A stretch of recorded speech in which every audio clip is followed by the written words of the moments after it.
Search by room ID.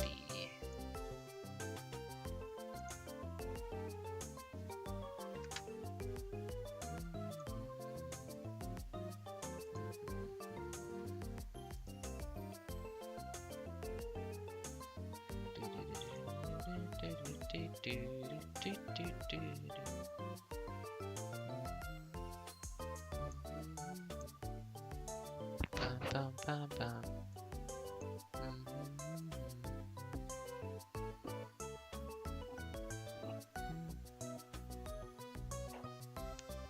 Is it playing any audio?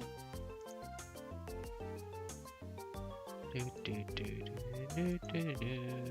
you already live? I'm already live. Here, I think what I'll do, I'll just boot up this video stream. Maybe I'll see. Hello, am I live? Already live. Oh, I can hear myself. Yeah, that's good. And it looks good.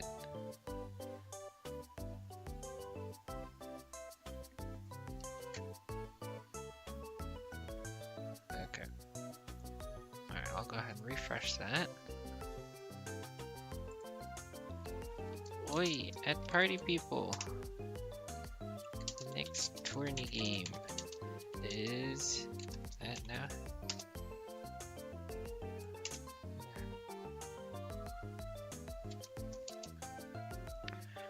Alright, let's see what this room code is. Wait, party, the next party game is now streaming. Live.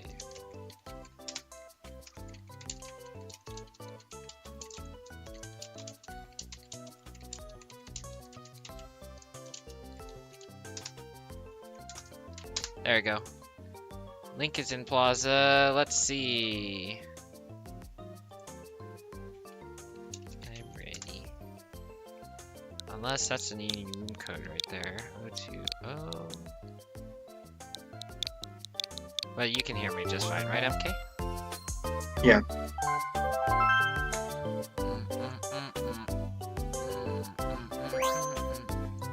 Oh, they're all waiting. Yes. Let's see if anyone is saying hi in chat. No, there's no one. Everything is sad. Pop out. Alright. Who's ready for me to get third again? Woo! Me. Oh. Before I do any of that, I need to do one other thing. Let me go ahead and get something. Control C. I need to give Kelmo performance enhancing drugs. Hold on, where's Kelmo? There you go, Kelmo.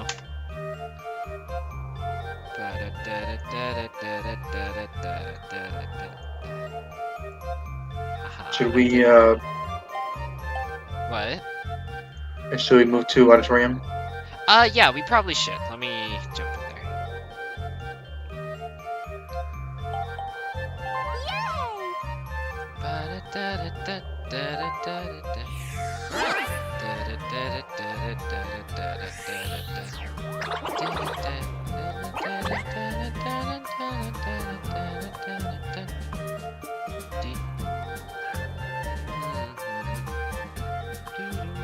Where's my tournament chat?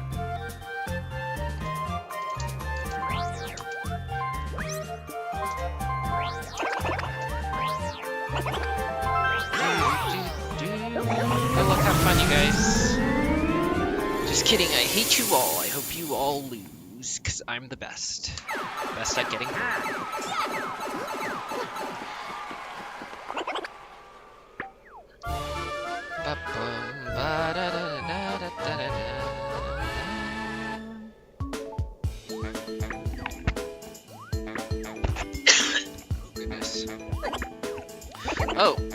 I should probably put this on the record now, so that, you know, if I ever look back at this stream, or if anyone's watching it right now, there's a few rule changes in regards to this match. So basically, somebody was originally supposed to participate, and now they aren't participating, so they are being substituted with a staff member to play the game. And I definitely have a lot of gripes with how that's happening, because that will definitely change how the game is played. But I don't care enough. So, basically, what's going to happen is that Mouse, who is a staff member who's substituting, will essentially just, what's it called? He will basically just do nothing, and try his best to do nothing. So it's just going to be a 3-player game with as little interaction as possible. If Mouse ends up in a free-for-all minigame of any kind, he will always try to lose, unless there is a team minigame, 2v2 or 1v3, after which he'll always try to win. Although I'm not sure if he clarified what would happen if he's the one in a 1v3. I would like to think he would lose, but I have no idea. So, yeah. This game is going to be very different, and I see conversation in one of the chats talking about match integrity, and yeah, I'm totally with whoever's talking about that, because this game is literally not playing the game the way it's intended. So, yeah, there we go. I think the other thing that's mentioned in the rules is that we're guaranteed not to get last. So, okay then. So we get free points.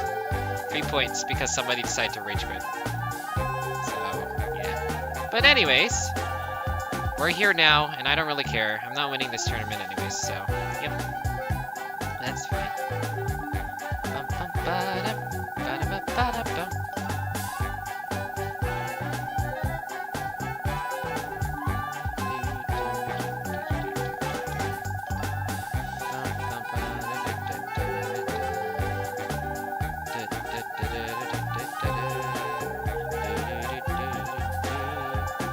Is this person gonna roll his dice?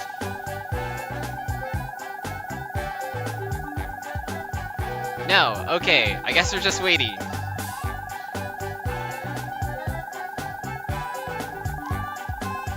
Check this here.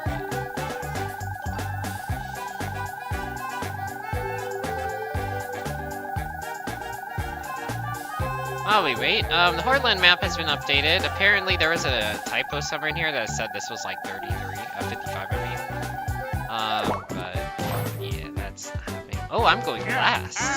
So we got Mouse going first, we got Mayak going next, Kelmo, and Java.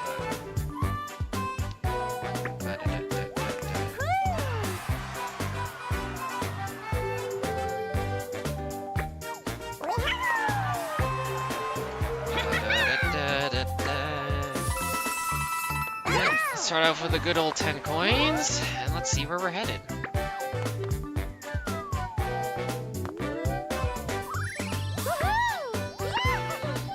That is, which star spot is that? That is star spot 3.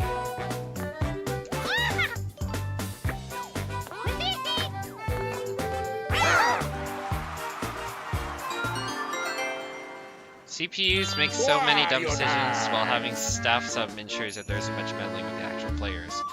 That's not the point. It's whether there's staff players or sub players or whatever, not the fact is the match is not playing how it's intended.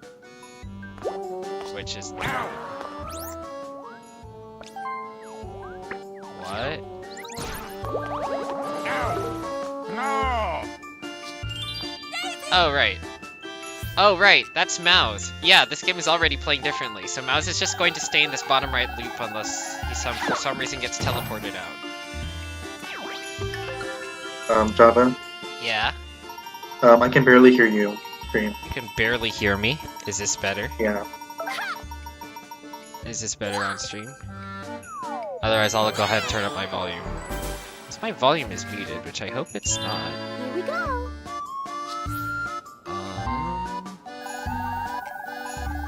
Let me see. Testing. Headset microphone, that's on. So you're saying I should turn up my volume, MK?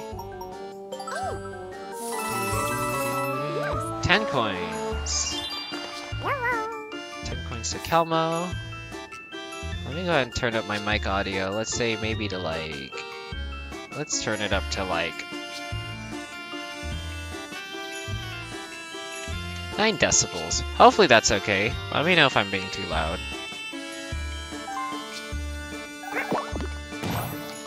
10. I don't think I want to roll that number.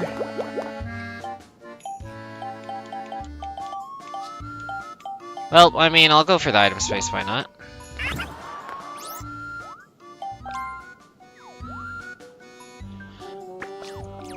Alright, let's see what we're getting. Since I am first, there's custom mush key. Let's see what the first item minigame is. Bobbing balloons. Okay, well I don't know how to do this at all, so... Start. Finish. Okay.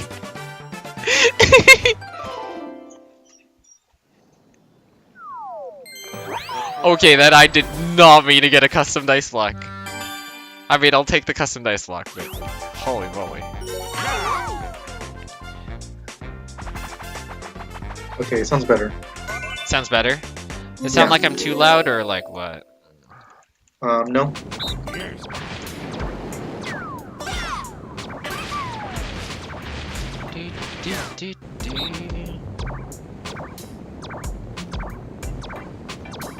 Is Kelmo gonna ask if Mouse is going to throw?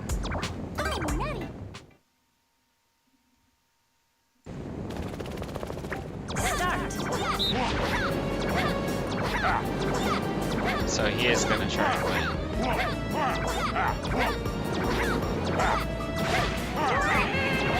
And I'm bad.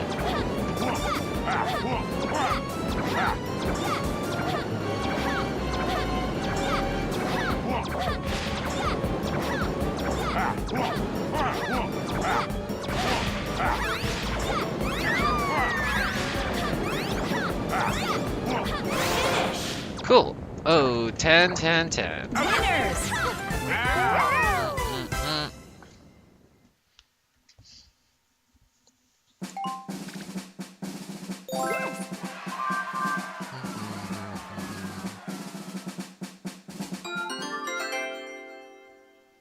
Wario time!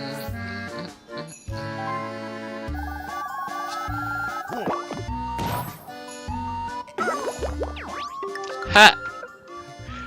Mouse is being disruptive to the game.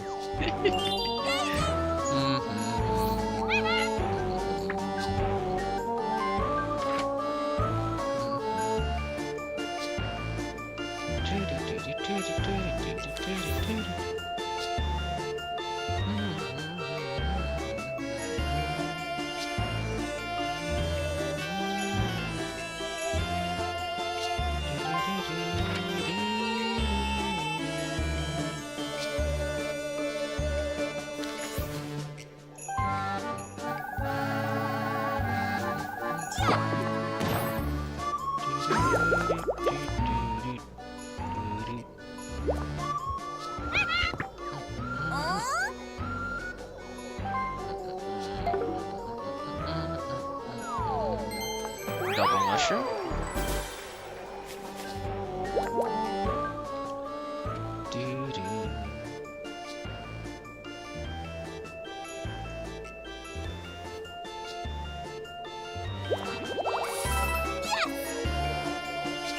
Here we go.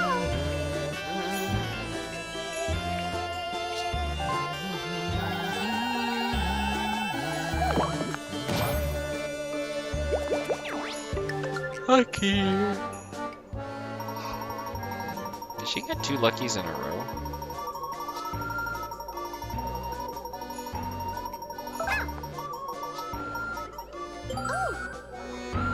Another mushroom. Do I want to choose her to land?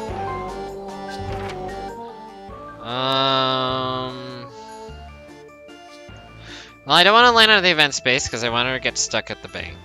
So yeah, let's leave it. Let's just keep rolling.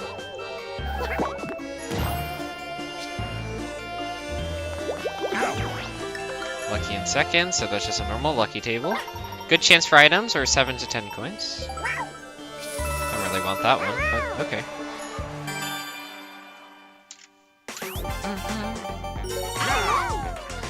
Oh, Mouse is on a 1v3 again.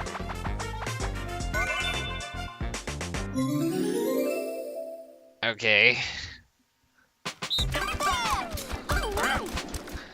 Mao said he didn't want to meddle with the game. Shouldn't he, like, not be winning? I'm gonna go use a bathroom.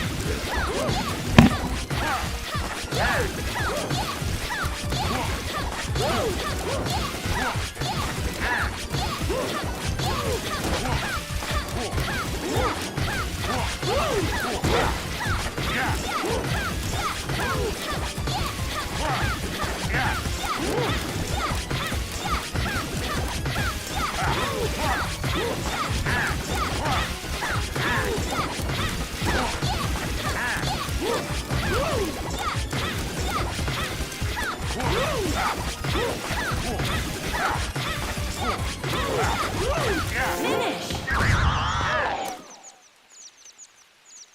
Winner. Yes.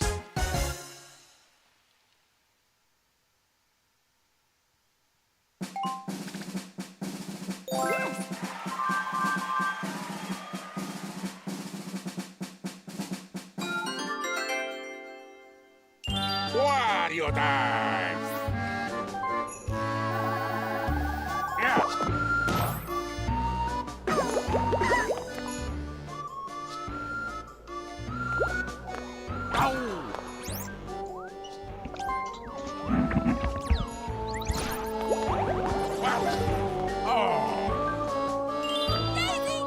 Alright, he got 10 games from the minigame, presumably. Yeah, and then he's lost 6 points total because of 2 red spaces.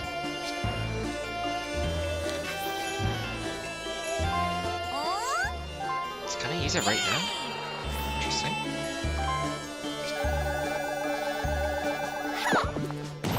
Dude, there's like 4 nice spaces in front of him, and he's just decided to dash through all of them.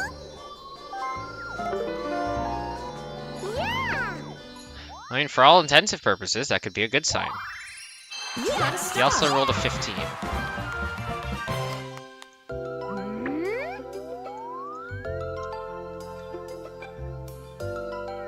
Star spot 1. Too bad Mouse can't buy it. But Kelmo might.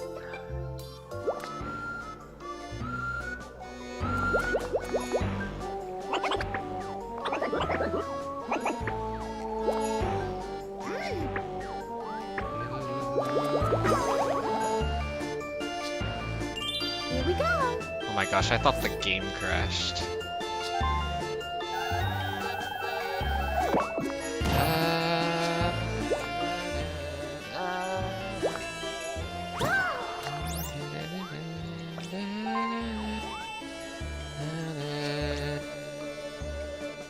Bum.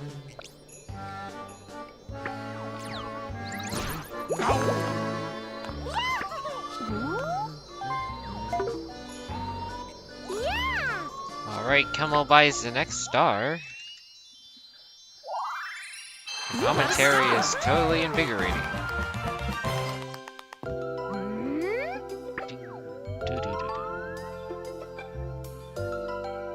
Star spot 5. Interesting.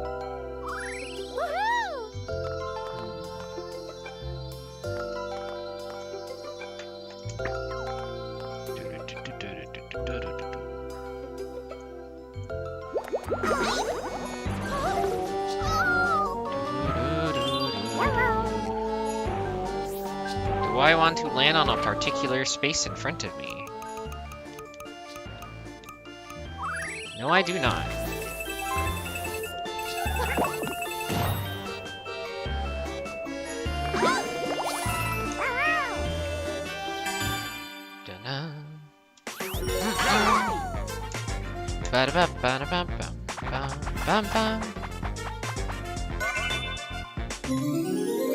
Okay, well, I think I'm losing.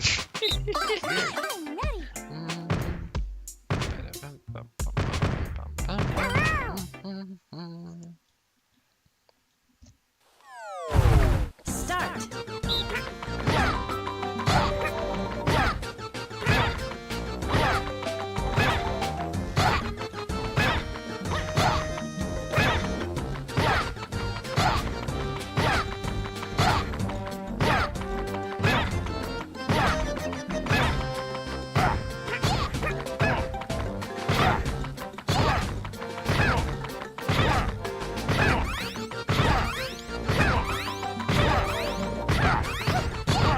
Nice. Okay.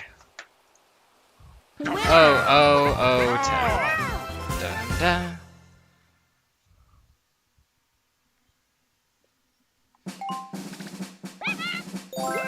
Bum bum bum ba-dum bum bum ba-dum bum bum ba-dum ba-dum bum bum ba-dum bum bum ba-dum bum bum.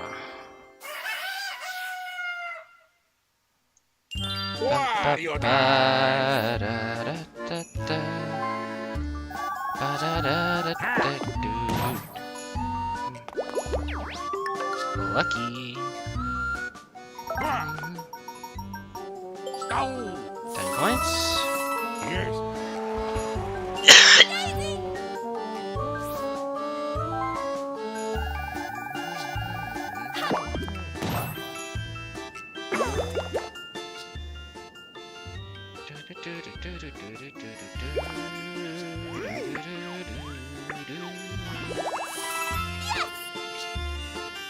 Here we go.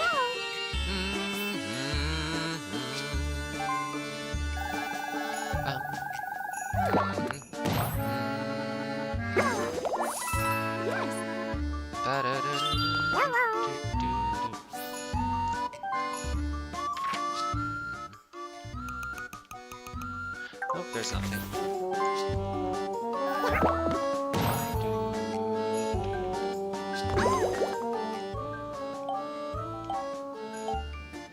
Dang, that's unfortunate. If only I rolled one less. It's not like I could have done anything about that.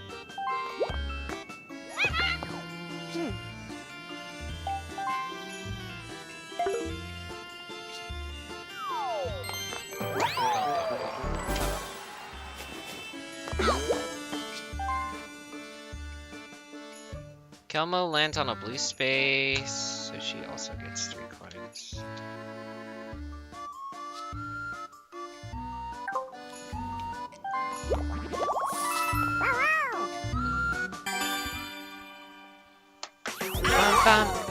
Alright, so 4-player minigame. Mouse is required to lose. So I wonder if he's not gonna Yes. move. Okay.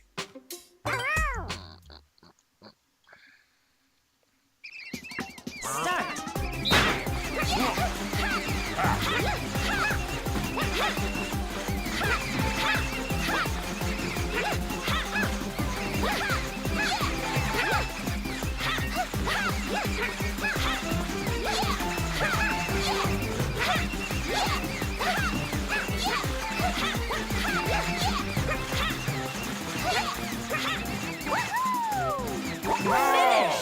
Okay. Winner. Oh, 10, 2, 3.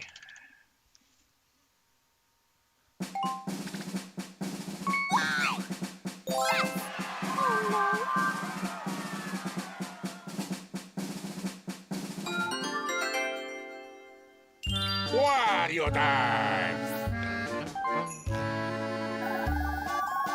Yeah.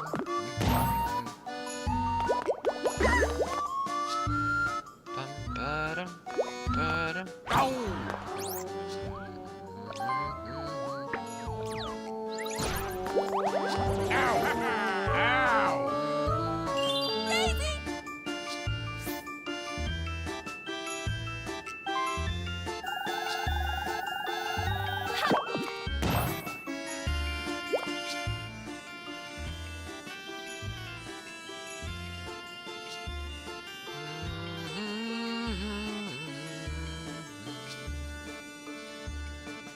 Bum.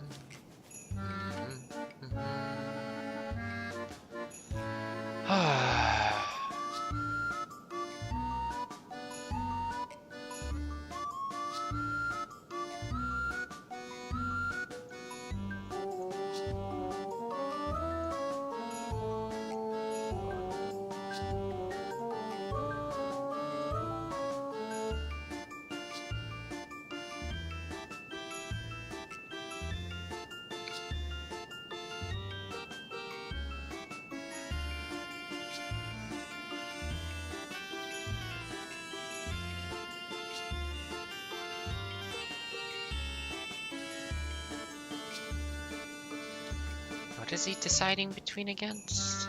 Rolled a 7.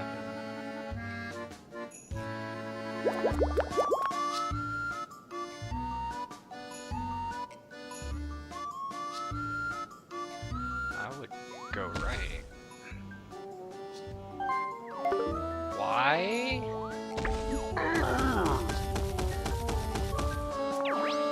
I mean, sure, go for it. Stick yourself on the long connector, why don't you? Oh, and he got rid of Winner's Wheel. So that means any item spaces left over are just easier minigames, so that's fine with me. Start.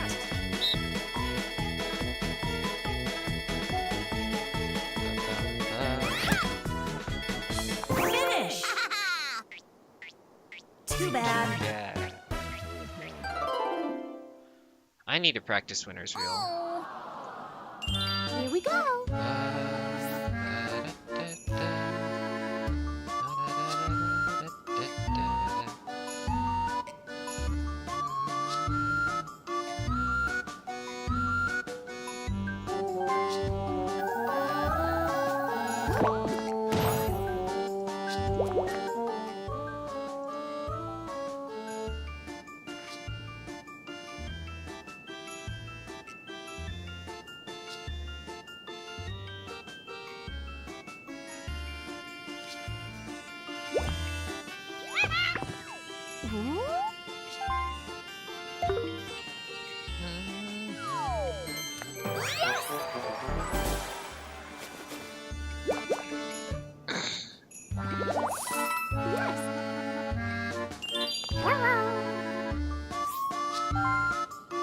Do I want to land on the 10 spaces in for 5 spaces?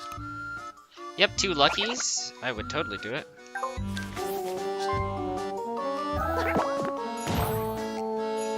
I think that's still lucky.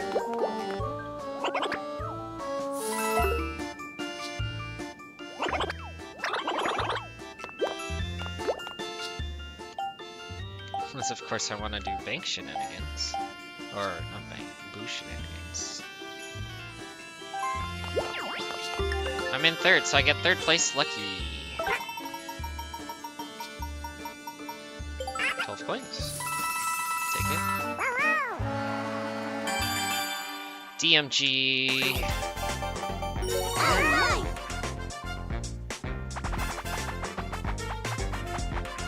DMG.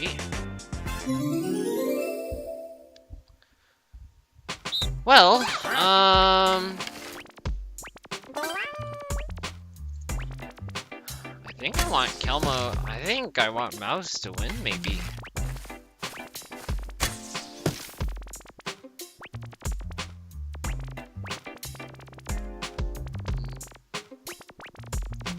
I want Mouse to get it. Hi, I'm first. Start. Yeah.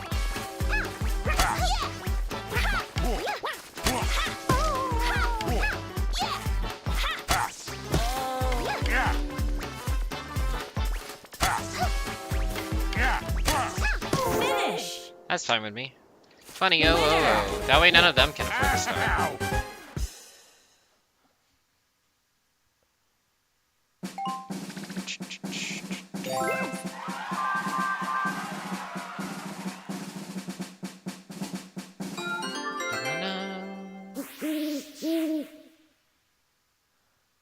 Wario time!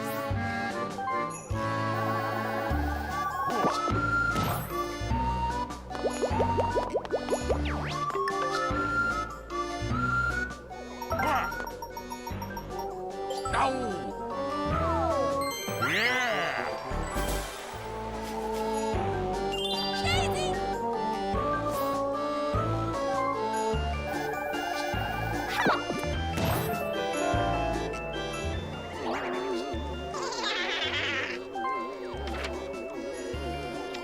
Why is this a question?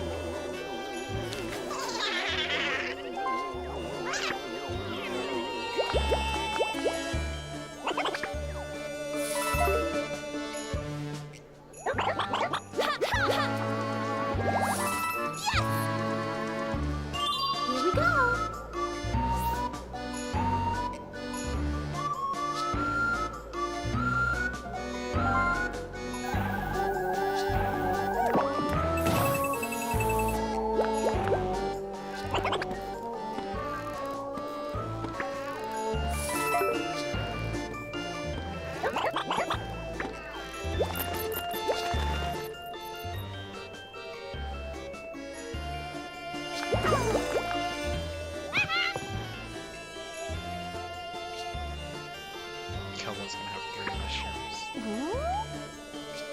actually buys a skeleton key. Oh, okay then. Kind of makes sense why. Kinda makes sense.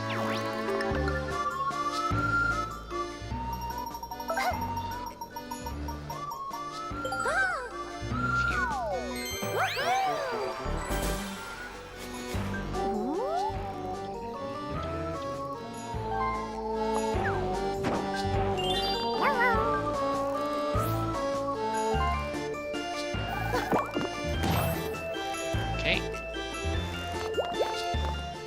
Got 8 going this way. 2, 3, 5, and I got 3. I could either go this way or I could go. I'm gonna land on an item space. Right? Is that 8 away? Assuming I go that way. It is 8 away. I'm not gonna buy anything.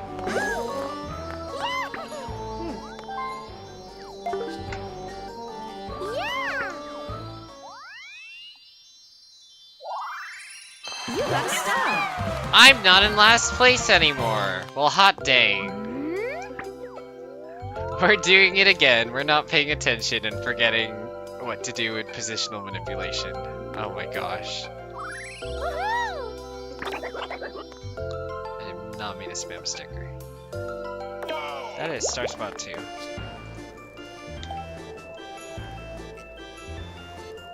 Okay, if I go to the left, I'll have 3 remaining. I go to 1, 2, 3.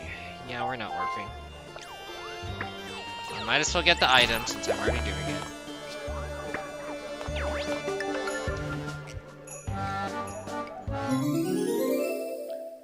I need to remember that buying a star does something. Hammer Slammer. Start.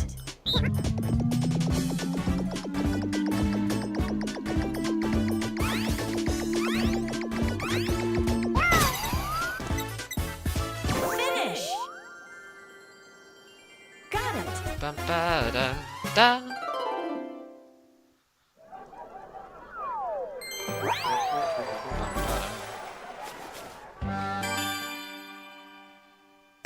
Bum, bum. Ba-da-ba-ba-da-ba-bum. Bum, bum, bum. Alright, normal MG.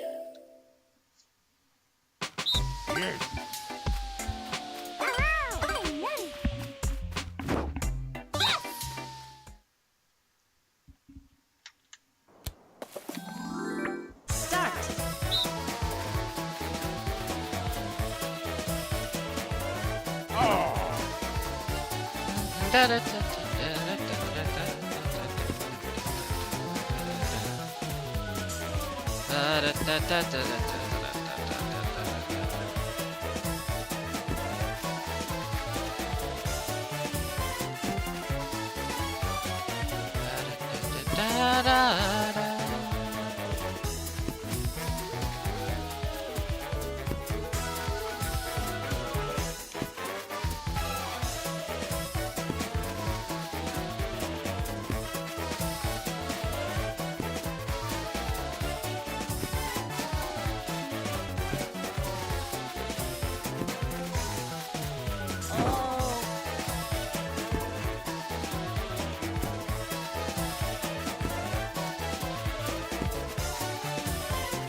Ah, shoot!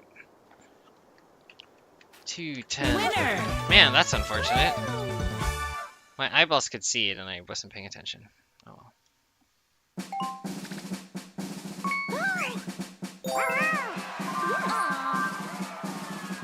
What spaces come along? Lucky space, you got cursed ice block. Wario time! Haha. Hi, Kelma. No, goodbye. Remember, if you tell me anything, it's considered cheating. I'm just saying, haha, I beat you in this one.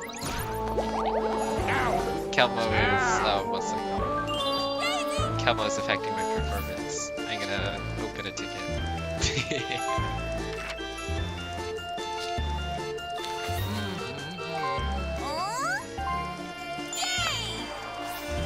I'm using it now?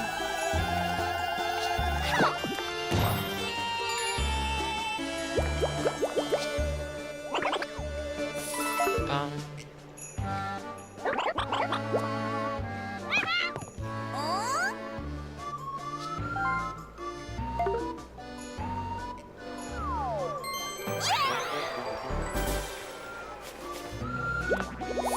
Three coins. Here we go.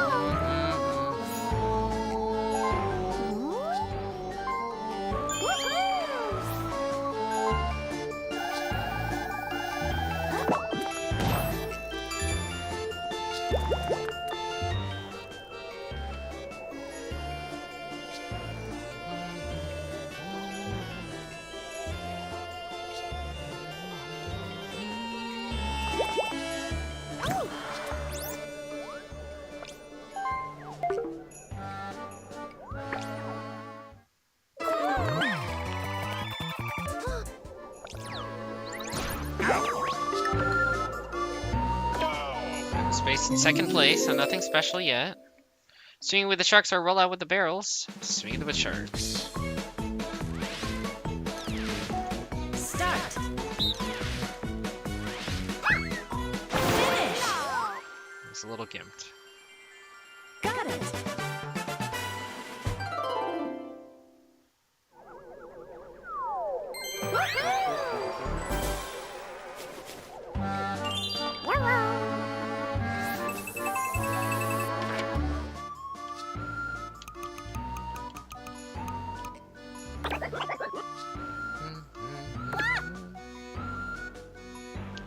Okay, well, let's roll normally. I've got a reason to. Pass it.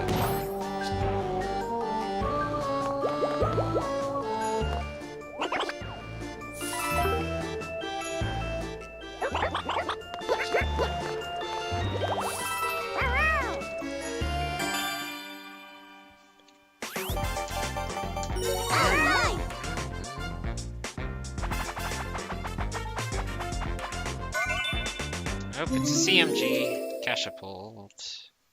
Yes.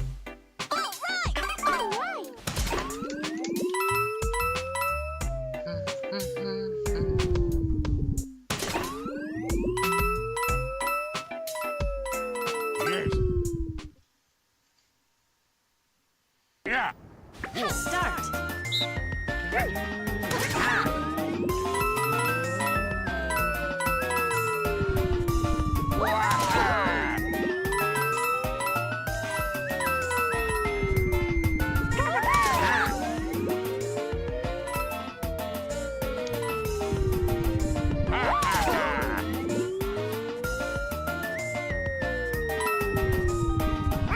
Okay, 19 to Mouse and Kelmo.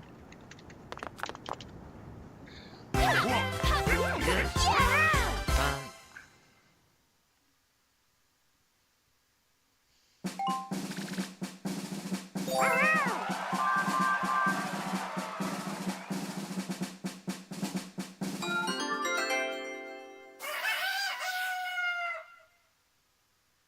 Wario time.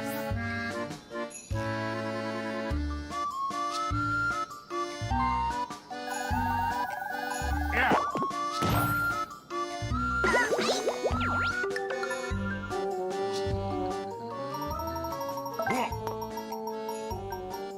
Wow. Yes. Wow, good job, Mouse. You're getting Rich Star without even trying. Well, you're a few points off Rich Star. Hi, Java. I'm about to do my turn, so I can't stay for long.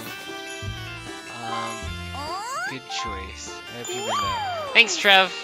I don't even know if you're still here, but hopefully I do win. But also, I don't really care if I don't. This tournament, this particular match setup is really weird, so yeah.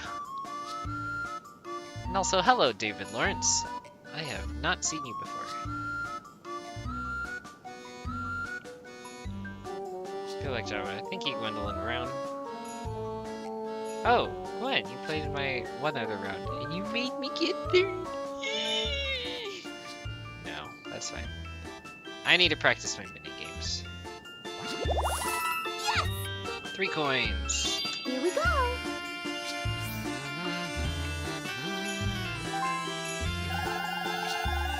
Am I still in data focus? Sorry, let me put you guys on full screen so it's actually more entertaining to watch. Java stinky.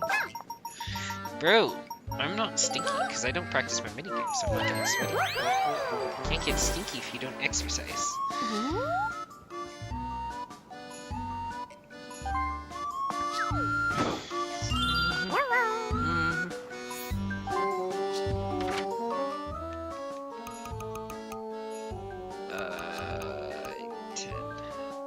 I have a 40% chance at Lucky, and a 10% chance at Bowser, 10% chance at Bank. It's only turn 8. I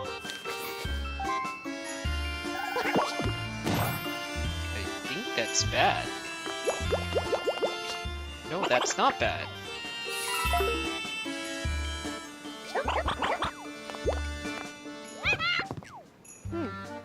Not buying anything.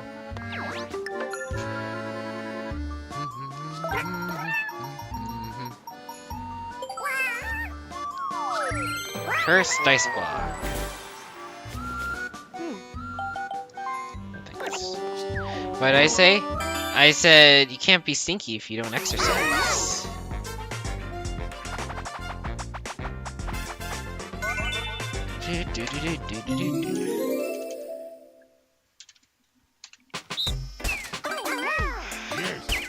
Dinger Derby. I assume Mouse is gonna score a 0. And I'm just gonna preemptively type 10 for Kelmo on this minigame.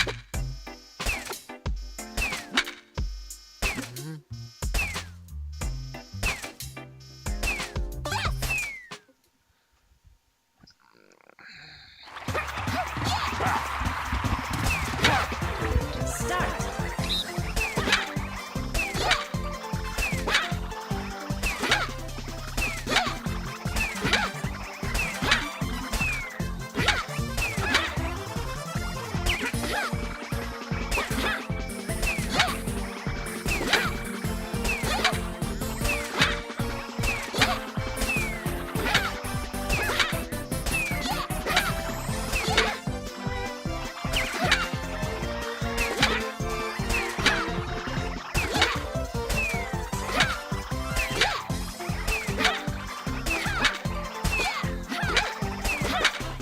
Finish. Oh my gosh. Winners. Well, okay then. Sure, I guess we're just gonna keep minigame tied for the entire tournament.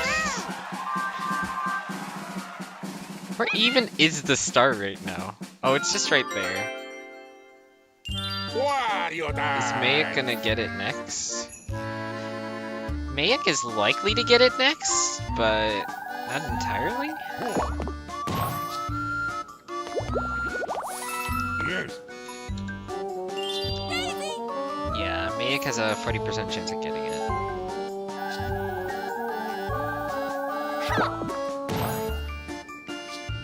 And that 40% chance has just paid off.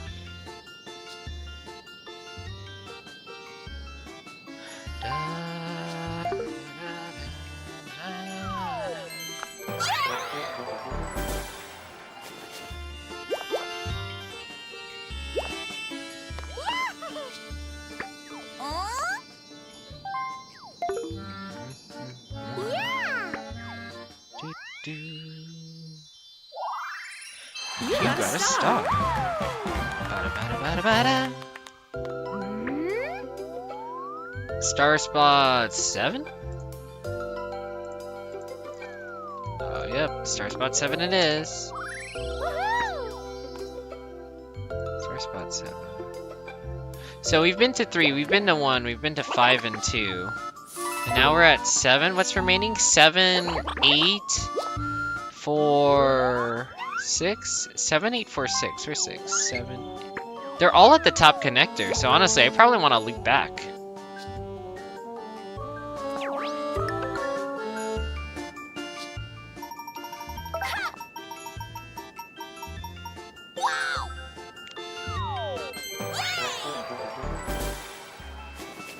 Ba-do-do-do-do-do.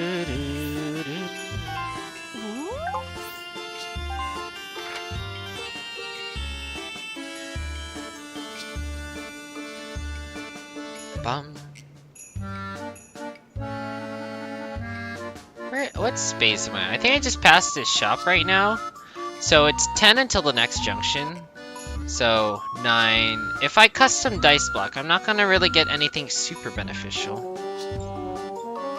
5 spaces in front of me are pretty sweet though.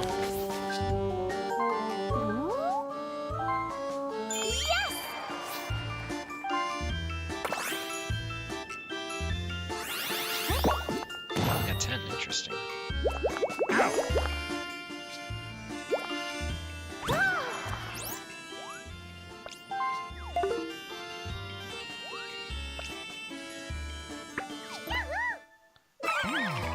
She got an item space?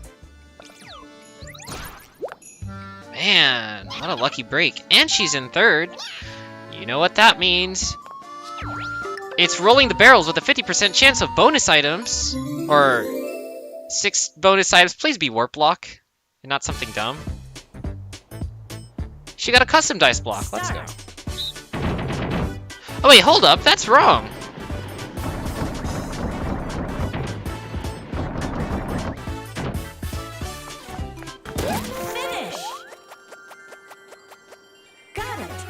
That is wrong. Uh-oh. We found out new data. Chomp Call is considered a bonus item in Horrorland. First half, bottom 2. Interesting. Very interesting. Okay.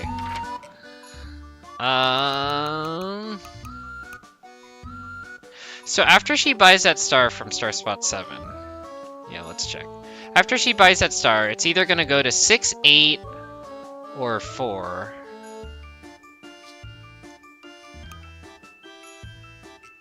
It's going to go to 6, 8, or 4. But I think Kelmo's just about to get double stars right now.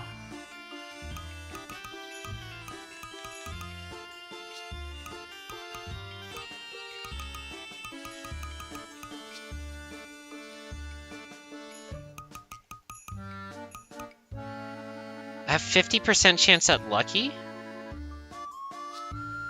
Well, it doesn't matter if I have so many things. That and I'm in 2nd, so I only got, yeah. We need to use an item. Let's use one of my custom dice blocks.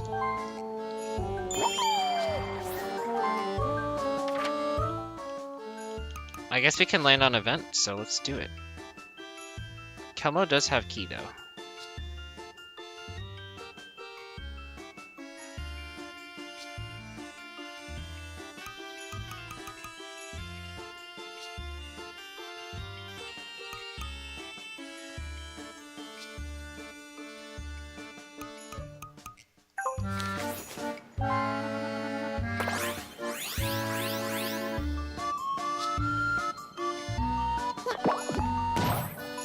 Let's try that.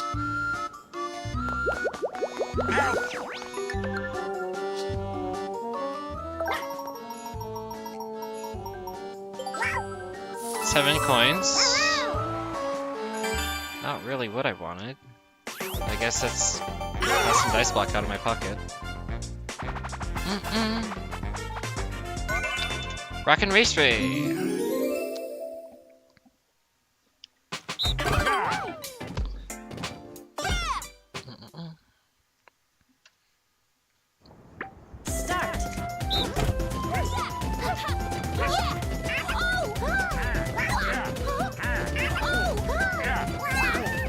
Realize I'm on data focus again, so you guys are watching the minigame on a really small screen.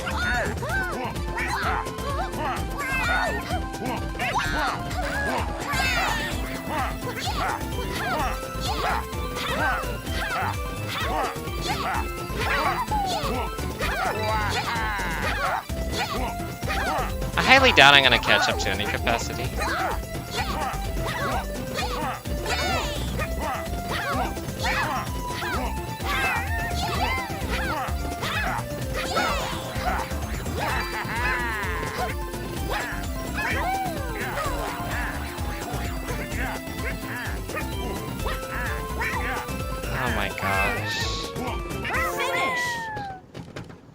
I'm not paying attention!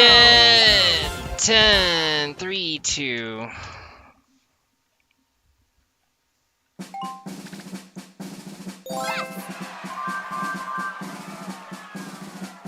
I'm gonna get third again, aren't I? Because I'm not paying attention.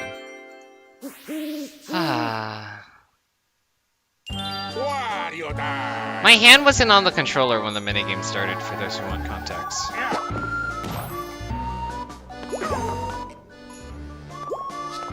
Ow!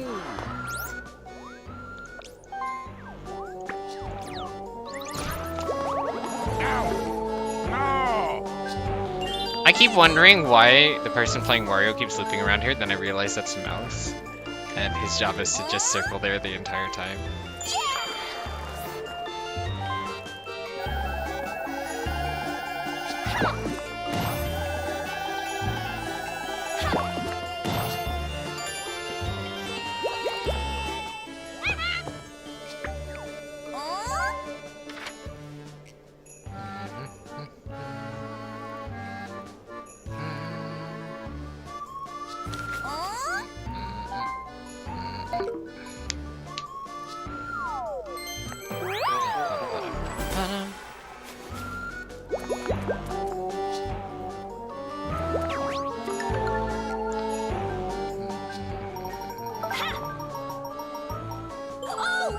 Ski.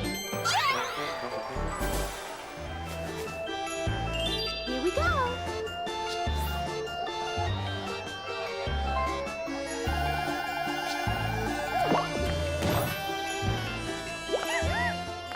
Bro, she got banged.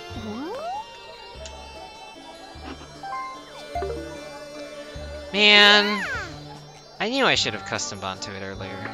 But what gives? You got a star. All I hope is that it goes to 4. It's a 33% chance. No, it's not. It is not going to 4. Haha, I'm a liar. It's going to 4. Hooray.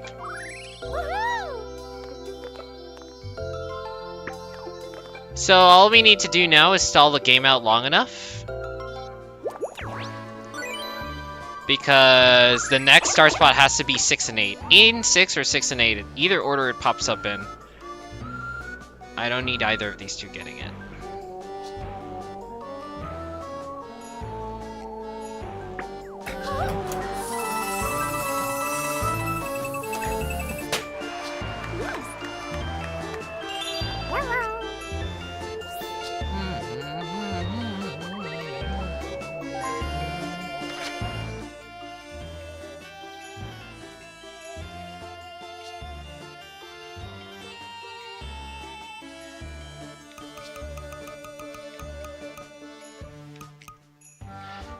I mean, if I roll a 10, it's not the worst thing in the world.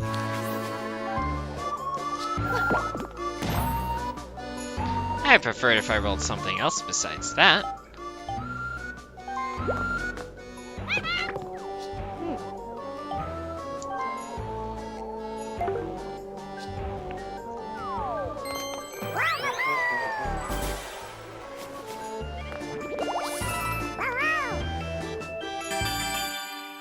Yeah, we got a CMG. Or a TMG.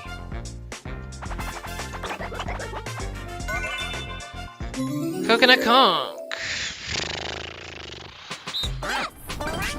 Well, Kelma has all the coins she needs, so don't really need to throw.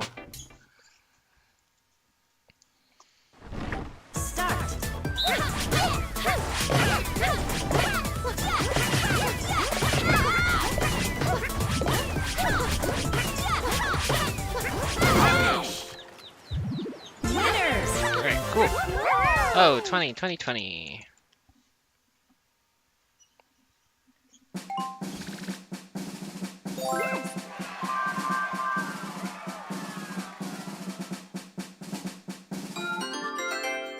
Oh, I'm sorry. I gave the 21 coins to the wrong person.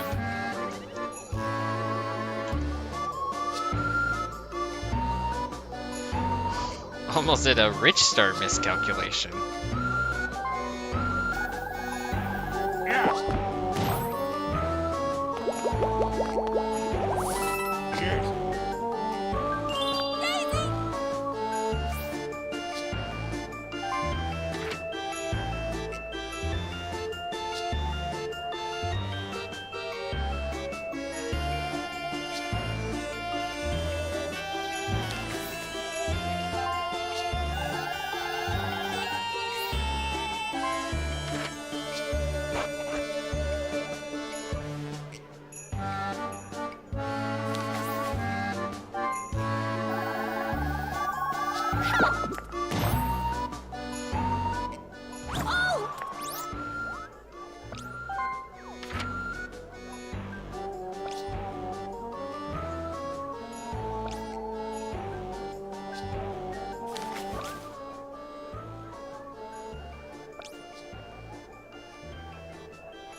beginning to think customing onto that lucky space wasn't worth it. Here we go. Oh, whelps. What can you do?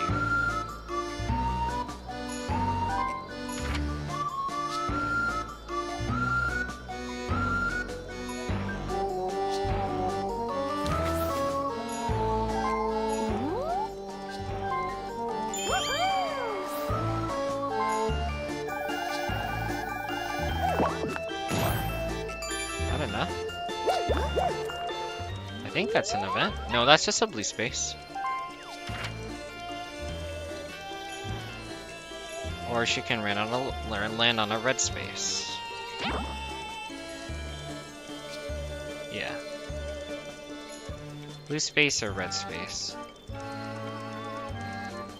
I mean, if she goes inside the gate... Oh.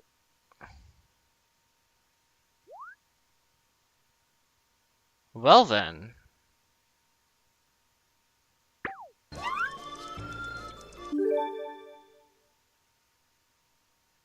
Uh-oh.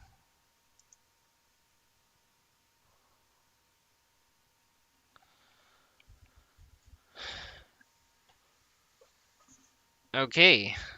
And Mouse has disconnected. I assume we just continue the game.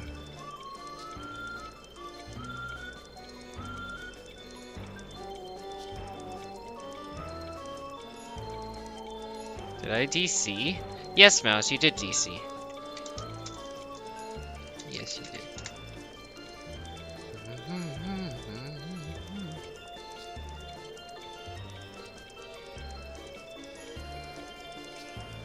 Reconnecting now. Okay, I guess we just continue the turn like normal.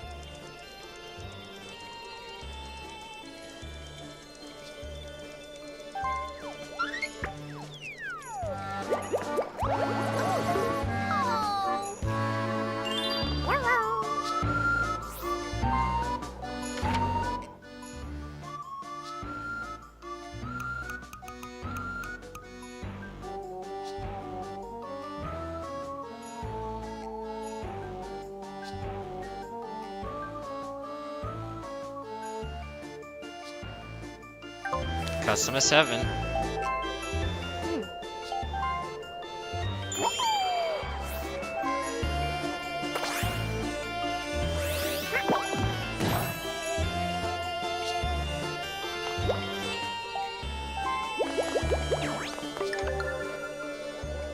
Alright, let's fight for a bonus star.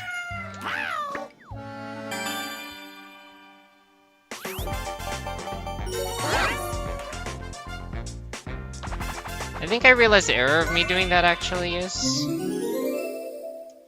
Let's see if Kamel thinks it's worth it though. She might think it's worth it if I'm being completely honest. I'm ready.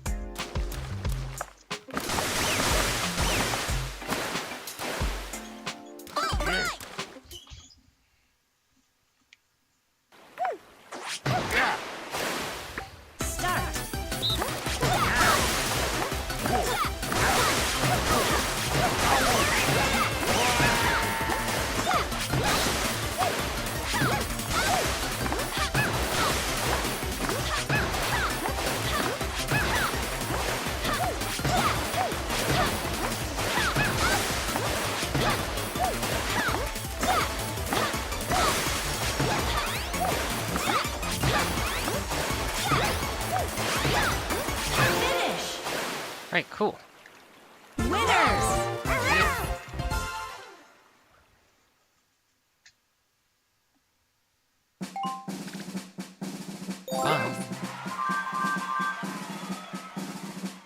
One of two things can happen.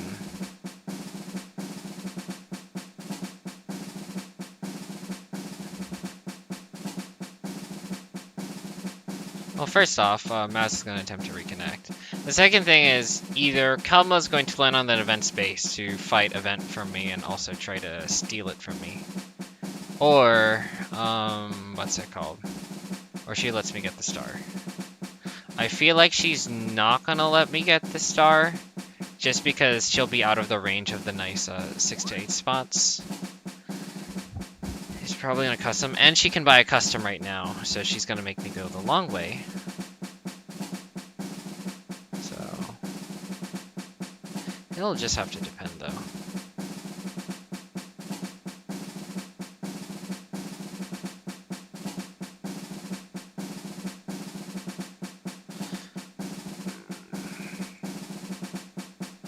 Oh, so we're gonna go ahead and move to second half tables. Wario time! We got Lucky and Cookie in second half tables. Yeah! 1. Yes!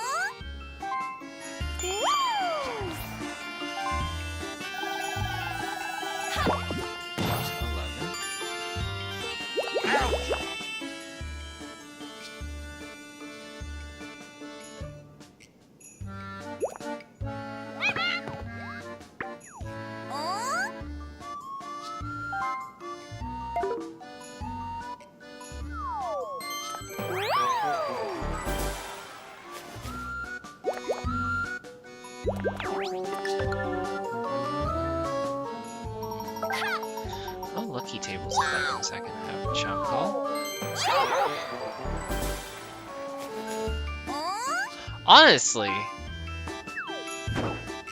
not the worst idea. Let's see if Kelmo uses a custom. Yep, she does. So I'm pretty sure she's gonna get event.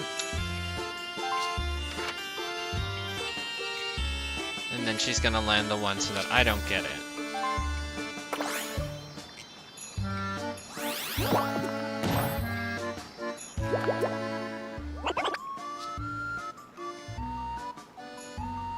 Luckily, I'm pretty sure the next set of spaces in front of me. 1, 2, 3, 4, 5, 6, 7, 8. 3, 6, 7, 8, 9, 10. Yeah, the next set of spaces in front of me are pretty nice. So long as, you know, I get what I want.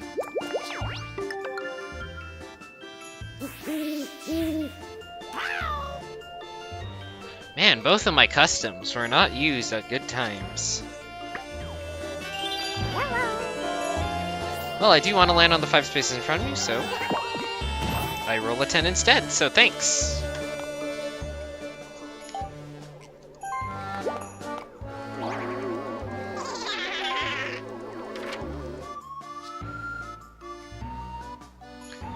I want to make it daytime. No, I don't.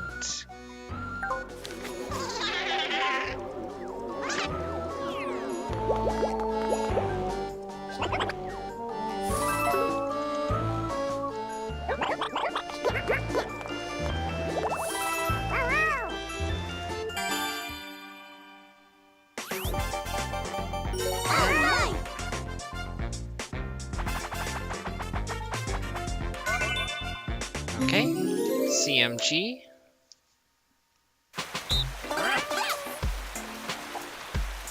Against Kelmo.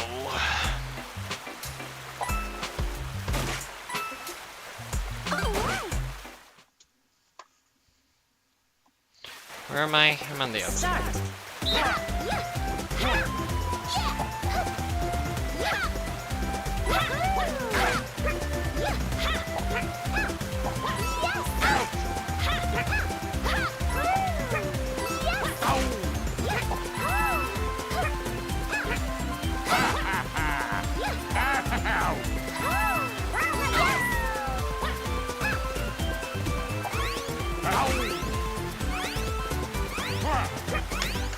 Finish. 3, 3, 15, 3. I don't know what Mayak is doing.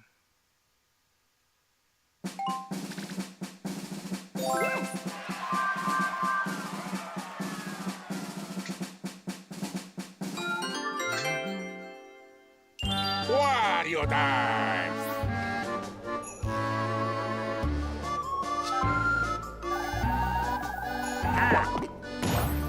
Lucky.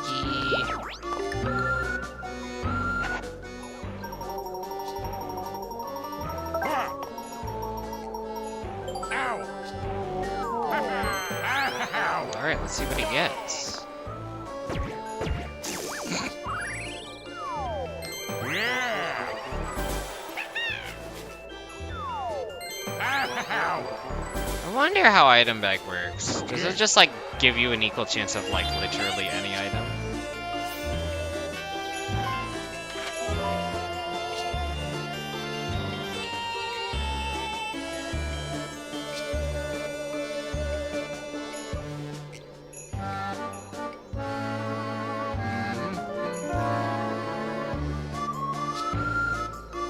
If I was Mayek... I mean, the spaces in front of me are pretty nice. And Mayek could custom onto the event without any repercussion, because I don't think Kelmo has... Yeah, Kelmo doesn't have a custom dice block. Okay. She's getting a lucky.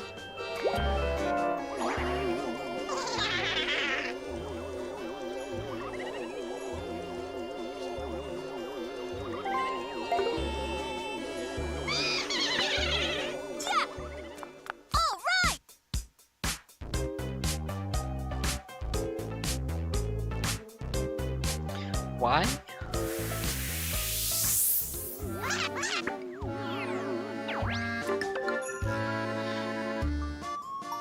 Kelmo's just gonna roll to that.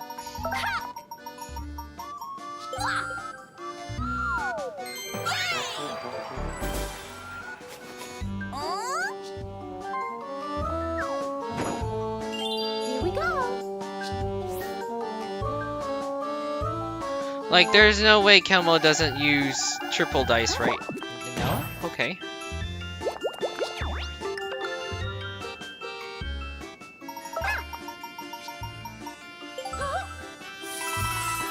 Alright, 7 coins.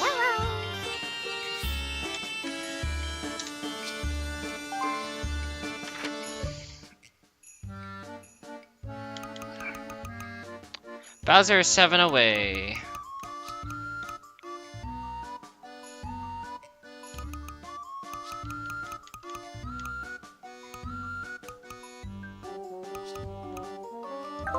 Nope, we're just rolling normally. Well, I think that's a Bowser.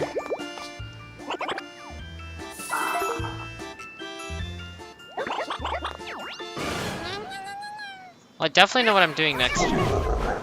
Maybe I don't. 1 in 8 shot of losing a star.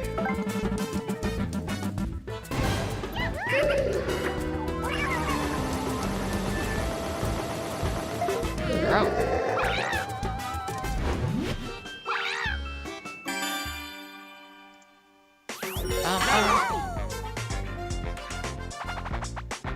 Hi, Nat. Things are going swimmingly. I lost half my coins. Also, one of the people in our match dropped out, so there's somebody in the game who's just playing, but not actually playing in the game at all. So this is like not even a typical match. Okay, so Mouse is going to try and win. Yeah. Whoa. Ah.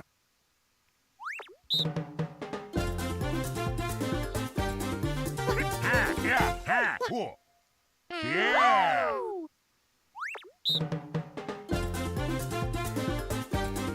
Whoa. Yeah. Ha. Ha ha ha.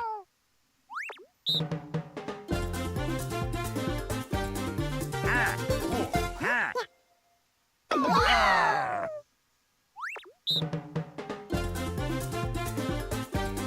Yeah. Whoa. Ha. Whoa. Yeah. Dang it. Yeah. Unfortunate. So unfortunate. Ba-da-ba-ba-ba-dum-bum. Yeah, so basically the warrior in the match is the staff substitute player. The staff substitute player is just going to stay in the bottom right for the entire game. He will not buy any stars. He will not purchase any items. He will lose all item minigames. If there's any free-for-all minigames that get played, he's going to force lose them. Otherwise, with team minigame, he's going to try his best to win. So yeah, Definitely a tournament sanctioned match.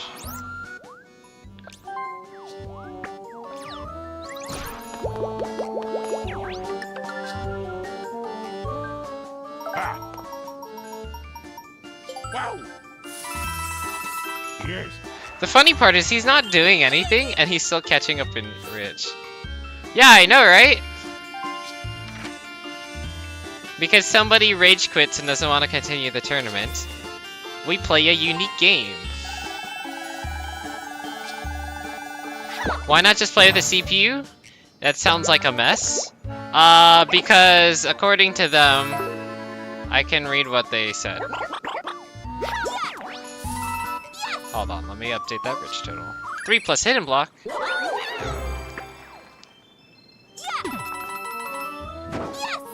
plus 7. Here we go.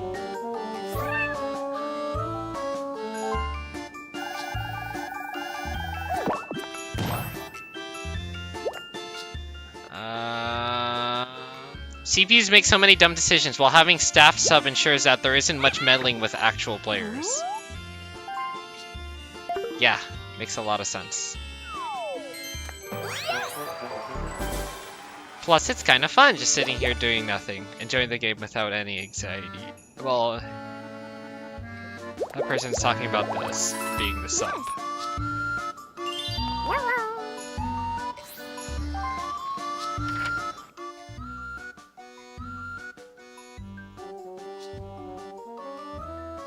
Is the game just gonna stall again?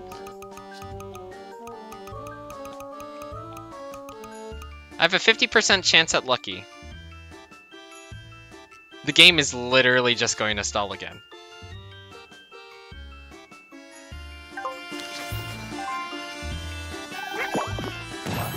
Seven.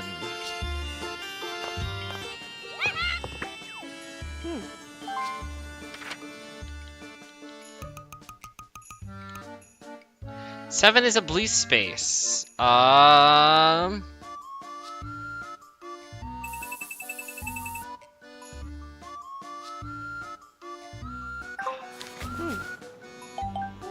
mean...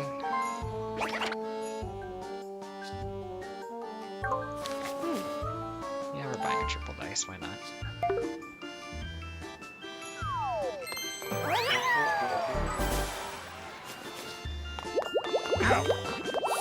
No one wants to buy Chump Call to move the star, but rightfully so. Yeah, so it's a 4-player free-for-all, so that means... Mouse is forced to get last. So at minimum, I'm gonna get 2 coins.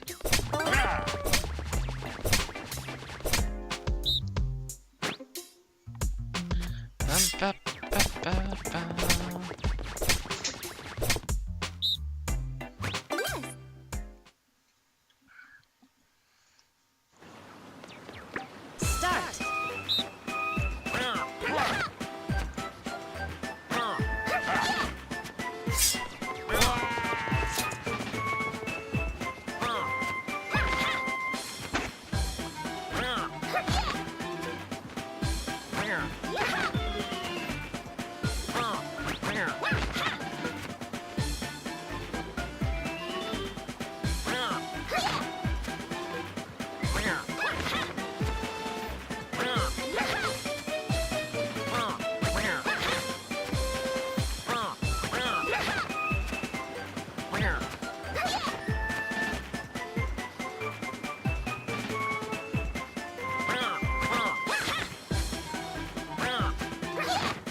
Alright.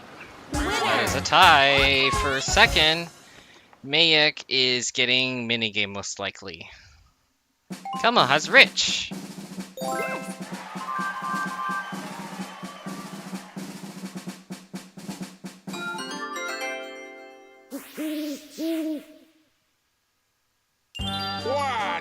Here's the funny part, Nat. Since I'm doing the worst right now, but I'm not doing nothing, I'm most likely not gonna get the homestretch item. Definitely not meddling with the game at all.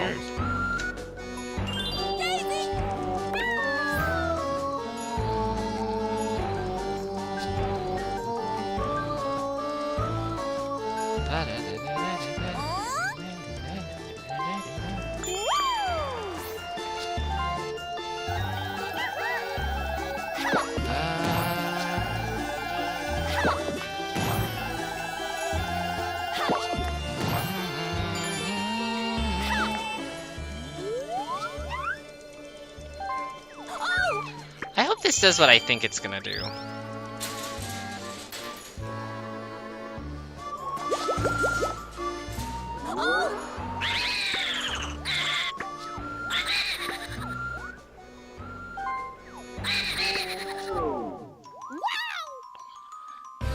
Mouse is going to mash, if I remember correctly.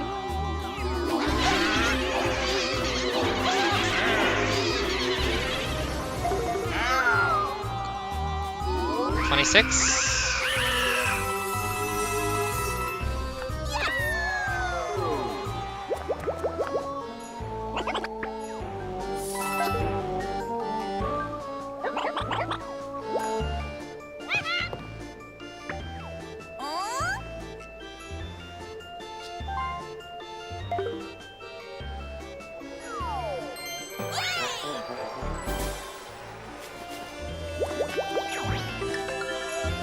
Lucky.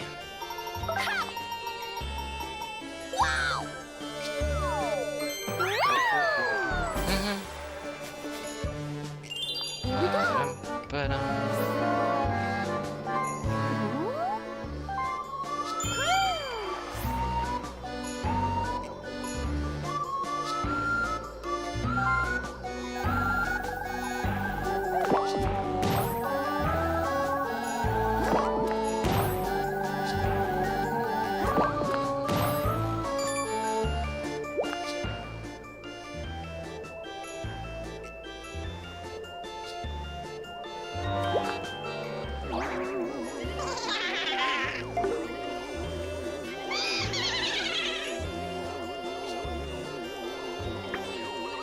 Man, and I know why Kelmo's doing this too.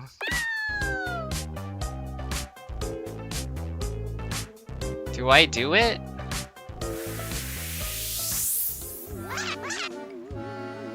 Like, I know why she's doing it.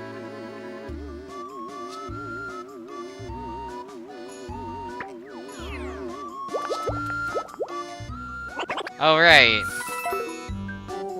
If you could mind not watching my stream, Kelmo, that would be great. It's also, it's not against the rules for Kelmo to watch my stream, but I'm allowed to use tools to ban her or whatever. I don't feel like doing that. It would be very cash money, Kelmo, if you didn't watch stream.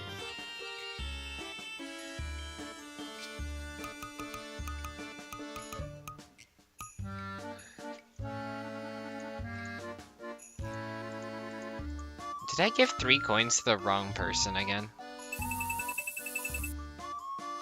Yeah, I think I gave 3 coins to the wrong person.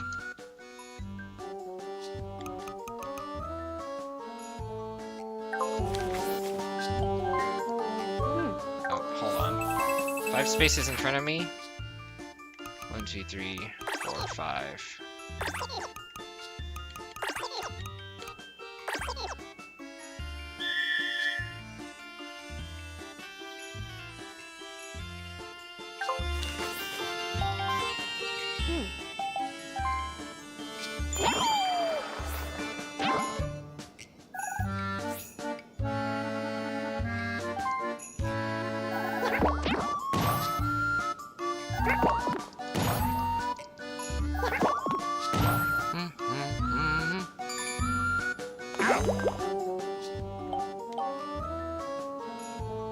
Yeah, sure, let's do it. 16 left? What do I land on after 16? 11, 12, 13, 14, 15, 16. I land on a lucky space.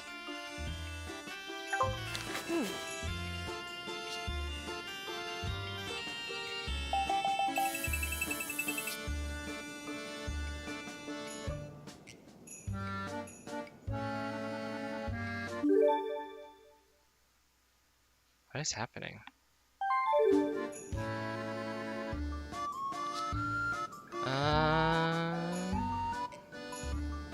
I mean, I'm gonna pass by the shop again, so...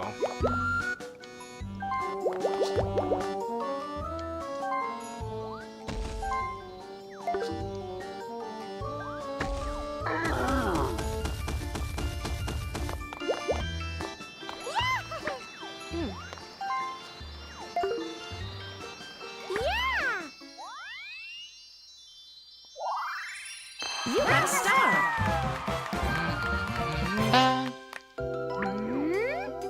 Star spot 6 is the next star spot. And then finally 8. So yeah, we're just gonna let Kelmo get it. No, she can't get a chain star.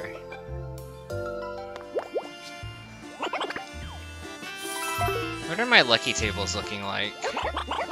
I could either get a buttload of coins or another item.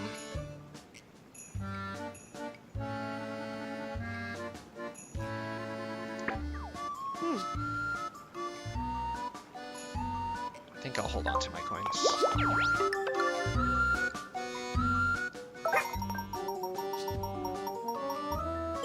Okay.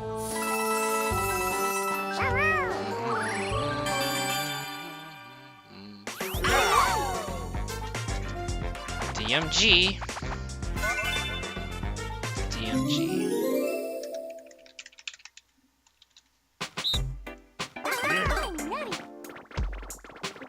I see all your messages, Nat. I'll take a look at it in a second.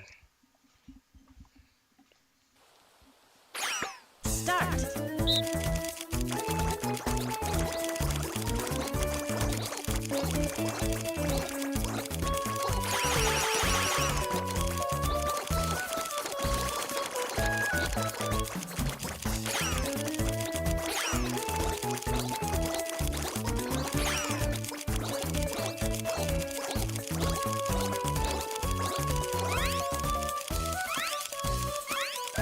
Finish. All right.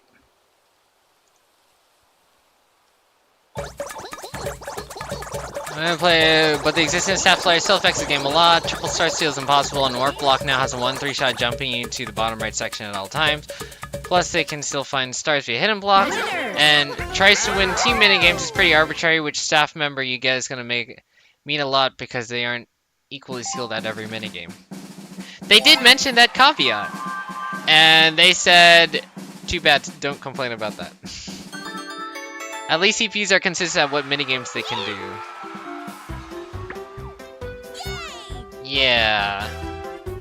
I mean, honestly, the better idea would have been to just, I don't know, just shuffle the rooms around so that everybody who hasn't played a match plays a match with those players.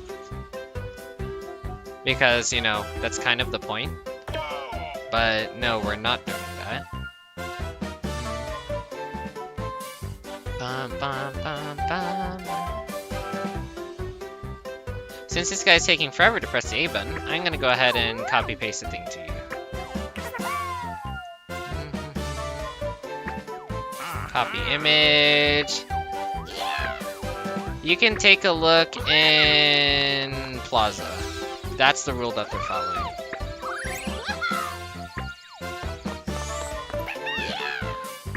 Boo Bell, cool.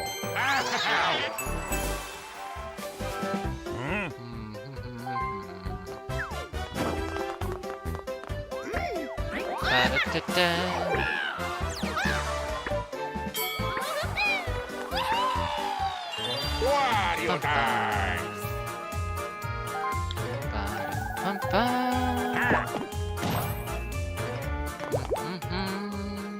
6 coins. Ow!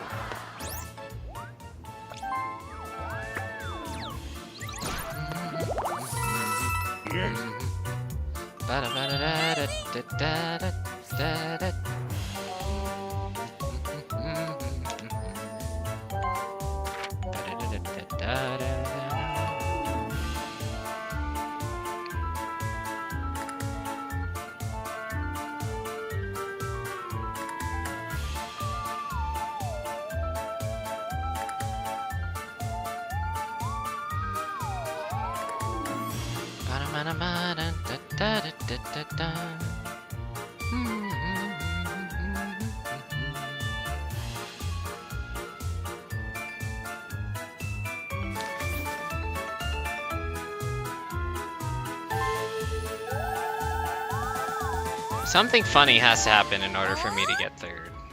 Or for me to not get third. Because I mostly have not been playing well.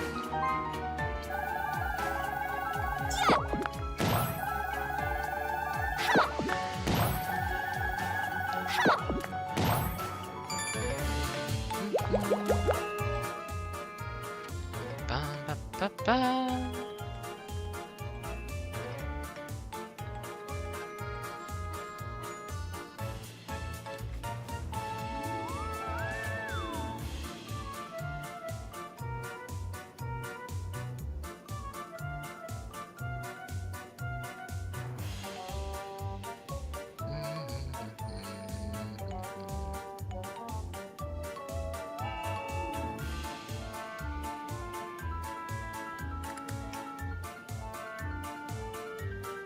Currently on lucky 8, so it's gonna be 7 to junction.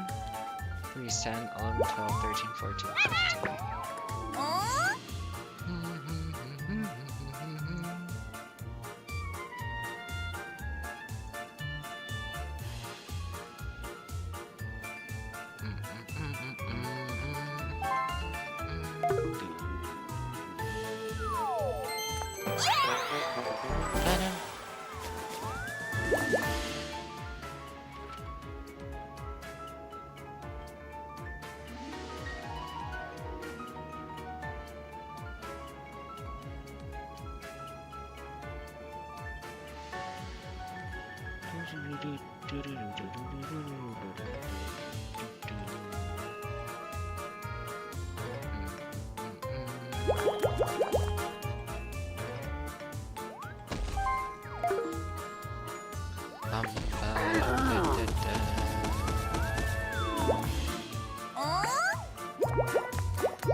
Make a glance on the vent.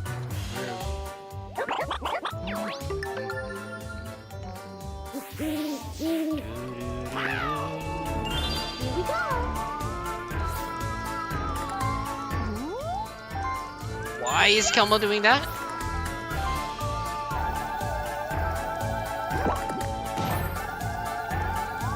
Okay, like I...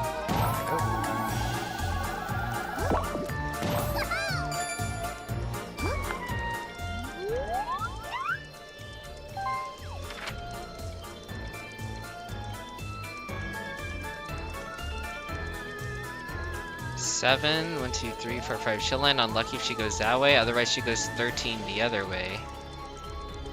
3, 6, 9, 12, 13. It's lucky either way. The only difference is whether she wants to pass by Kingu or not.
Coins and a fancy hat.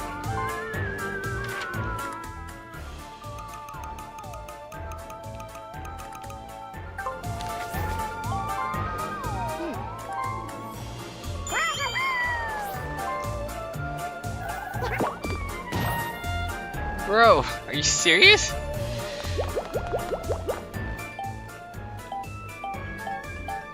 Oh.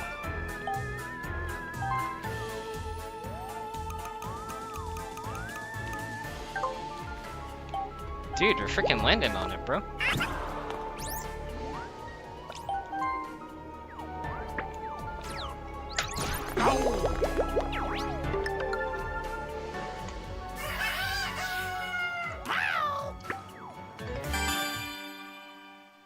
I was like, if Kelmo customs onto me and lands on me. MG. Oh, this one's easy. Let me actually remember to put it on game focus so you guys can see it in full screen. Start. Mario, Wario, Peach.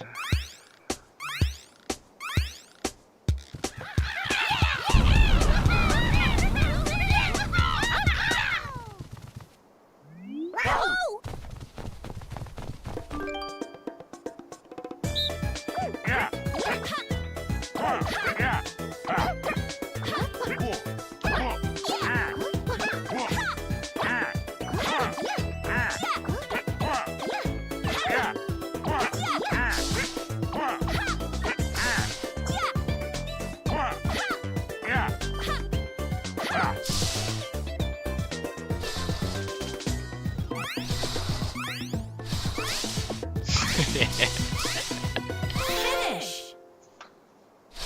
Pretty sure we all got it? Right. Oh, 10, 10, 10.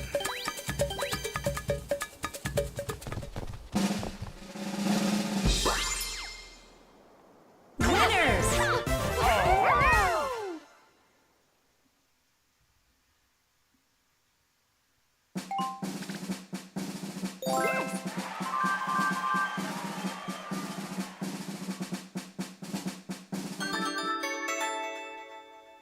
Wario time!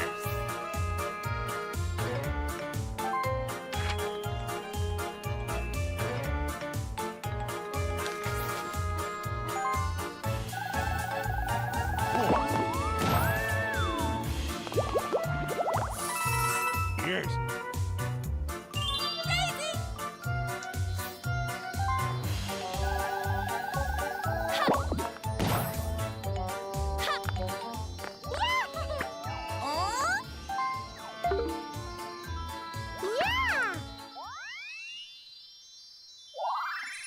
You got a star.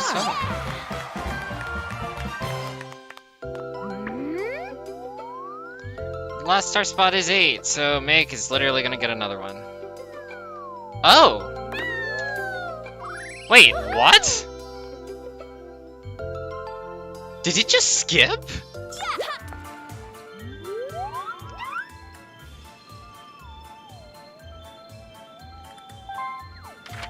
Wow, it just skipped! The next star spot was supposed to be star spot 8 and it just skipped to 1. No way. Oh, you know what? Is Kelmo standing on it? I don't think she is.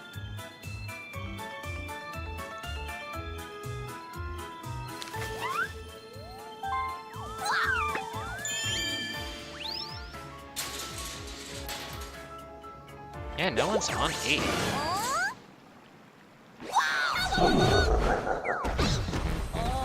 Don't know what universe this is worth it, but let's see.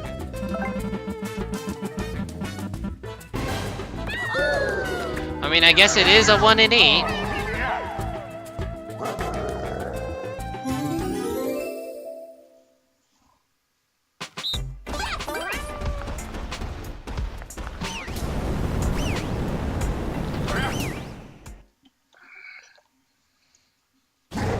Start.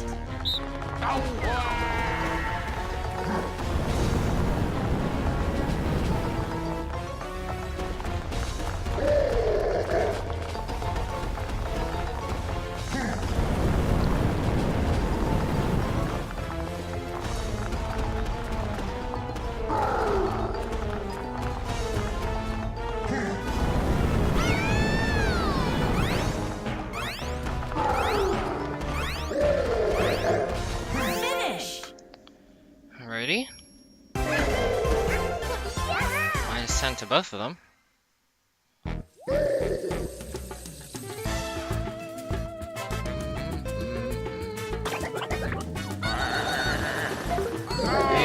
Mayak was blocked earlier.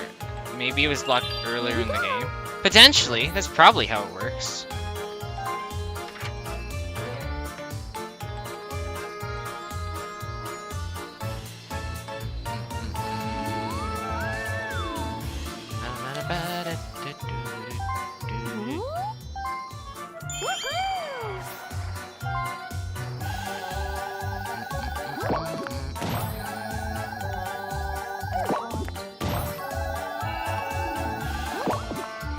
Money.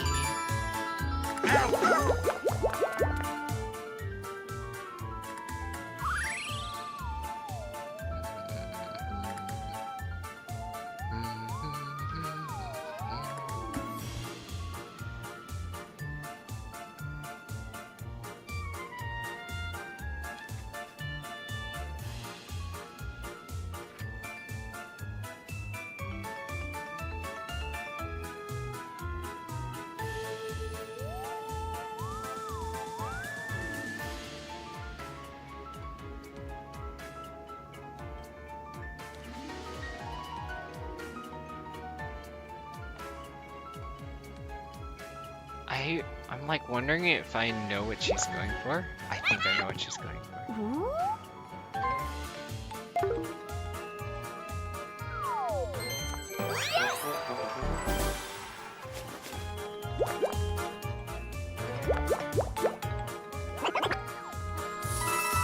Oh, that is exactly what she's going for.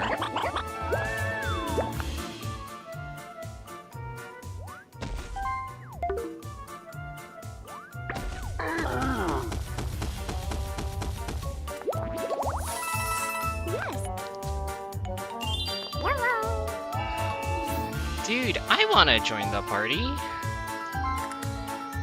I need to run.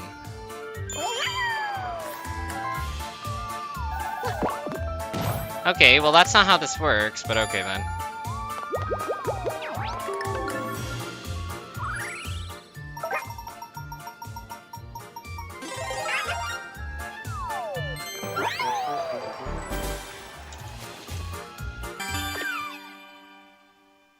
Pum pum.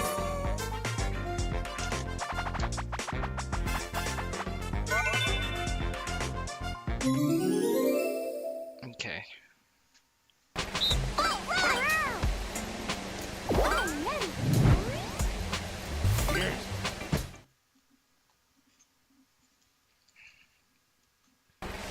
Start.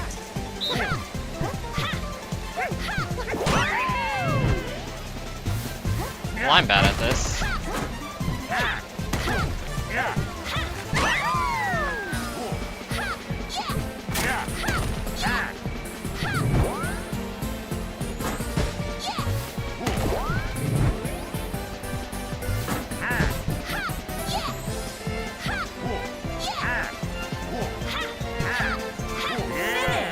Yo, Mouse, let's go. Winners.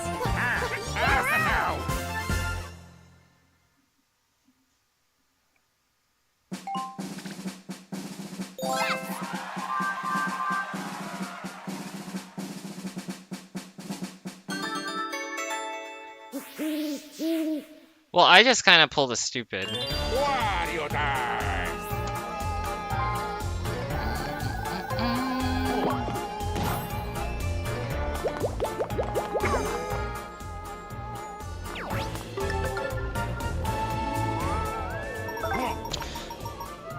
So the thing I'm wondering is like, do I want to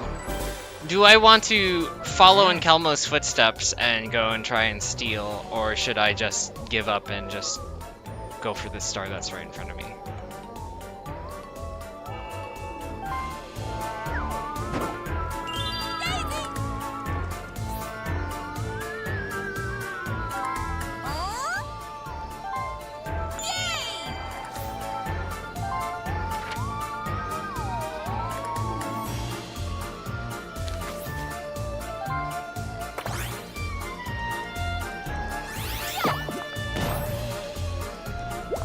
Oh, I'm sorry.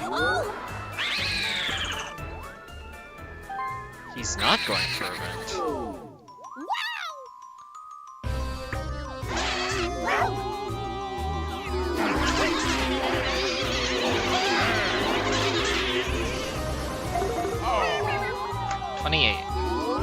Then he's gonna get an additional 31, so he's gonna get Rich Star.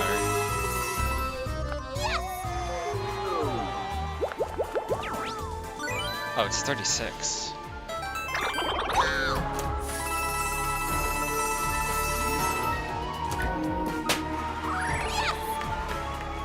Here we go. Yes. Why is Kelmo speeding through that? I feel like it makes sense not to speed through that.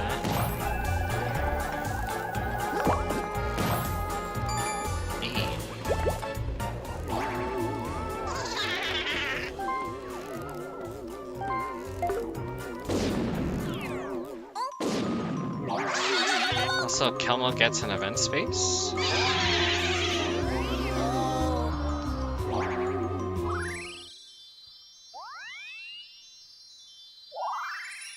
You got a star.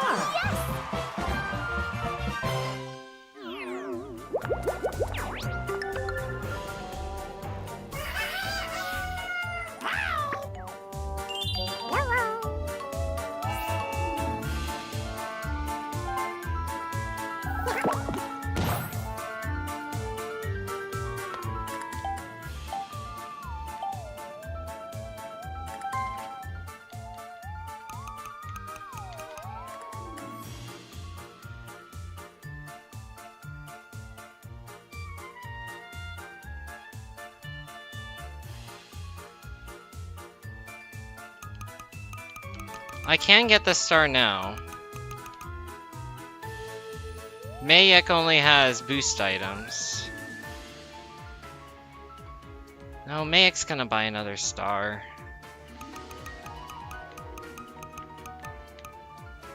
I feel like the only way to move forward is to...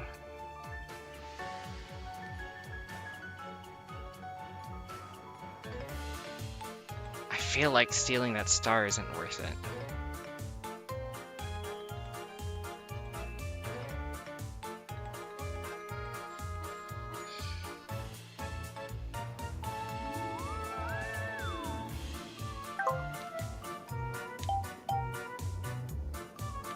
I mean, I could get something, like, okay, if I buy a star, I'll be at 3 stars, I'll be in 2nd place. What are my options in 2nd place? Not that great.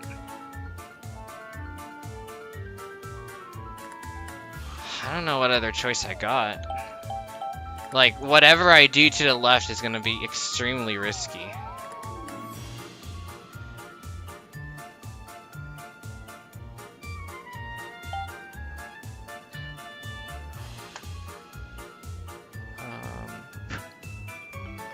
I think I'll just go for it, knowing that I'm probably going to lose.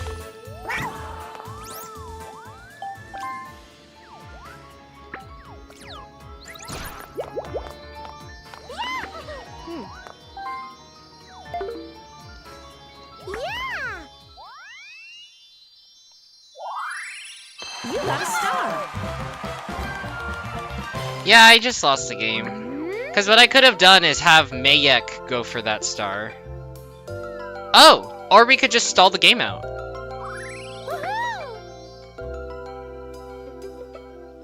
Although it's not going to matter because Mayek currently has 2 bonus stars.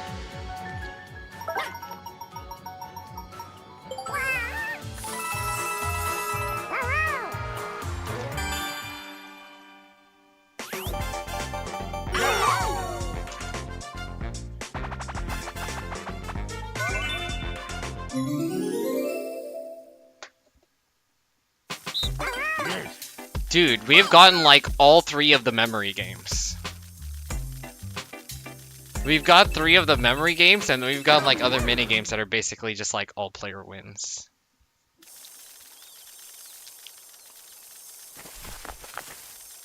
Start.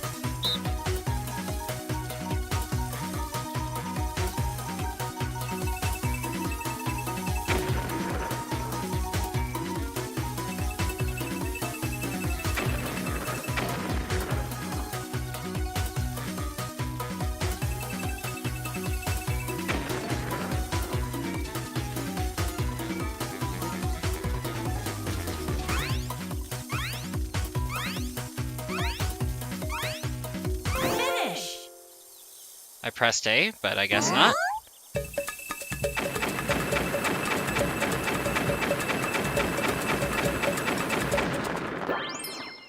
Oh my gosh. Winners! I pressed A, but the game said no.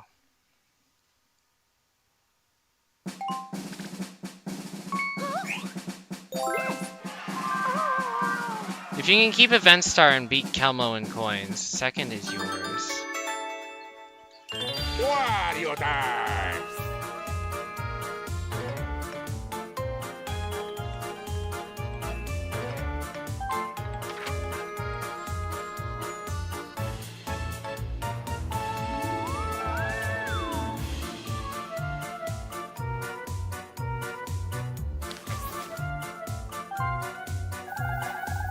Is Chump Call still in the shop? It is.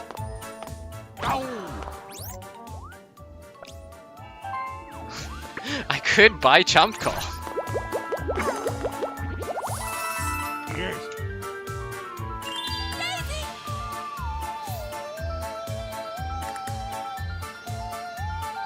Homie's gonna run for it. He's gonna use triple dice. He's gonna buy triple dice from the shop, and then he's gonna go to the top left corner.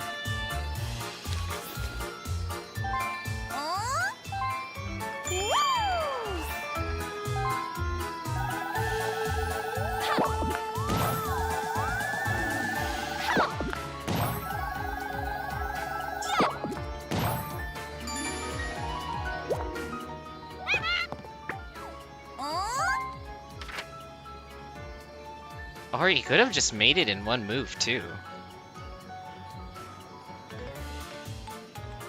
He landed on the bank and he rolled a 23. 23. 23 is 13, 12. He goes there. He has 10 left to move. Yeah, no. He basically makes it all the way. Yeah, so he was right here. He rolled 23. 23, so 11 minus 23 is 13, 12. He goes up here, minus 1 is 11, and then you go all the way up here, he goes up this junction, minus 10 is 1. He lands on this blue space, he's gonna be 3 spaces away from the star space next turn.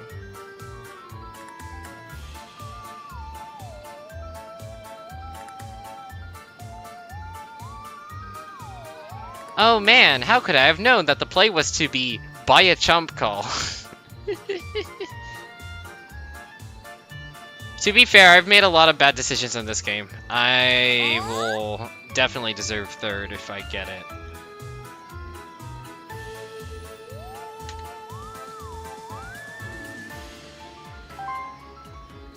Custom dice block?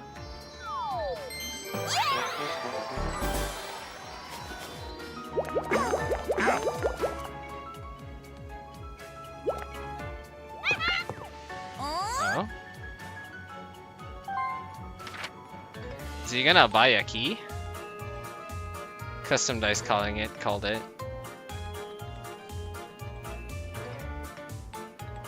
Is he gonna try and do, what's it called? Is he trying to get a vent last turn?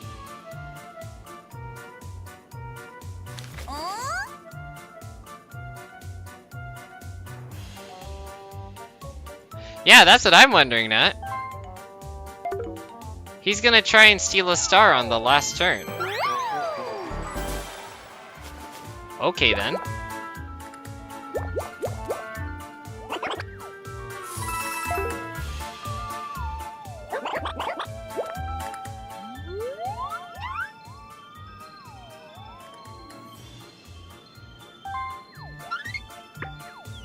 He bought a key because why?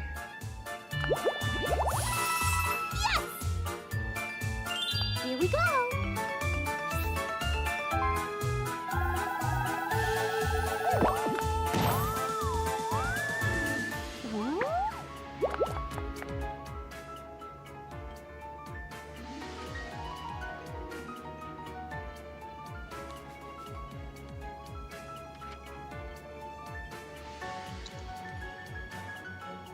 What would Kelmo's game plan be here? I would like to think she would potentially want to Oh, she should pay for the thing. Not the eye, but like the dancing, and then hope I land on event space next turn. Hope me or Mouse. Because I don't want Mayek stealing any stars.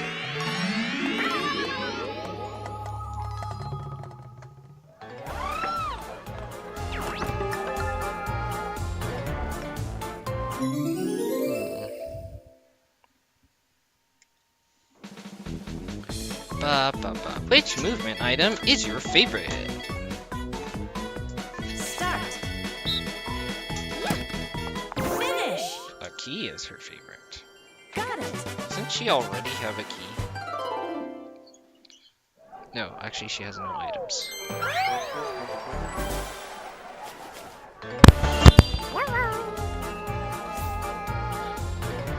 So,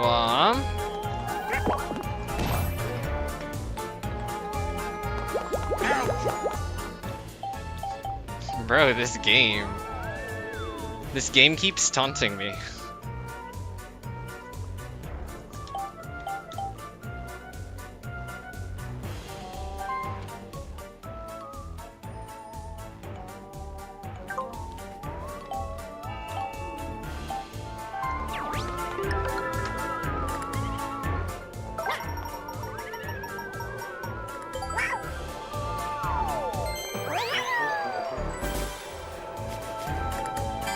Well, I'm definitely guaranteeing event next turn.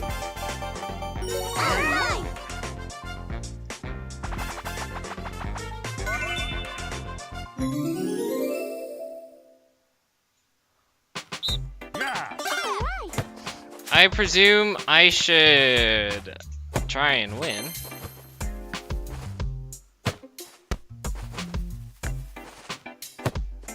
Because if I let Kelma win... Yeah, no, I should let him win. It's too late. I don't want to give Kelmo 2 bonus stars. Start.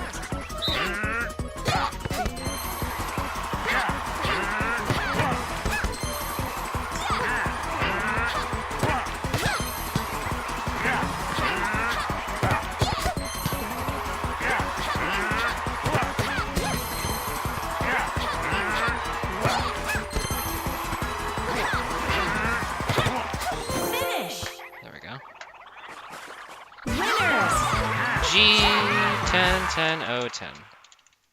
Alright.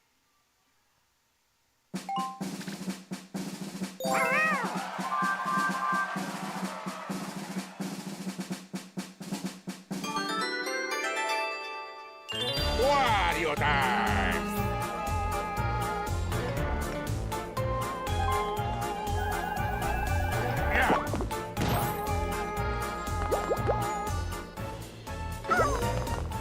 Last turn,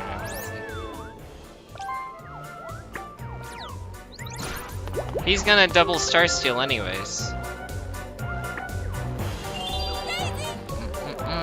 He's just gonna use custom dice block to basically move all the way through that section.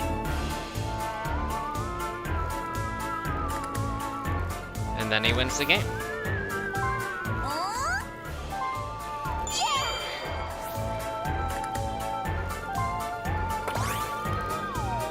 He doesn't even need to pay attention to what he's rolling, he just rolled 10.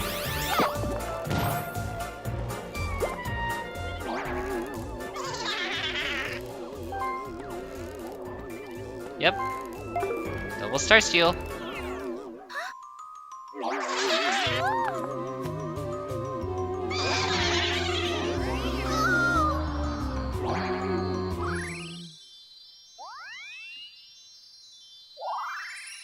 You got a star.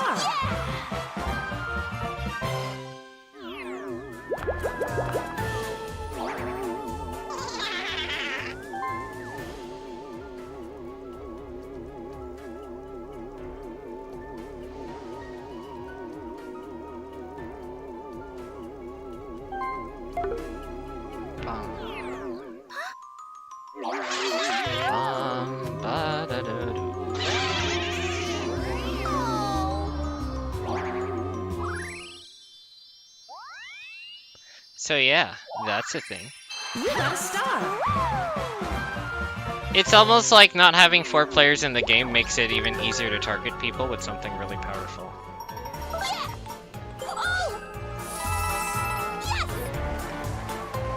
Here we go.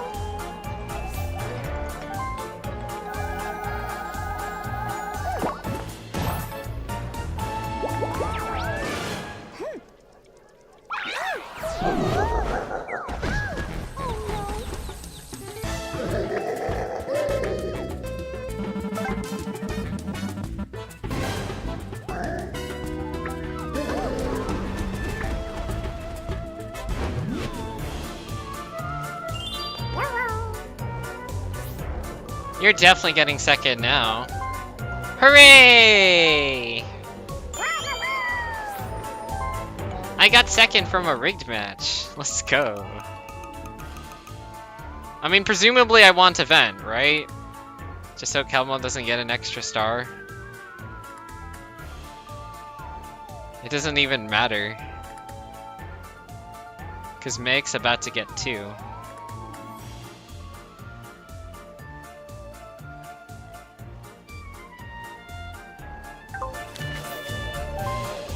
What was the number again?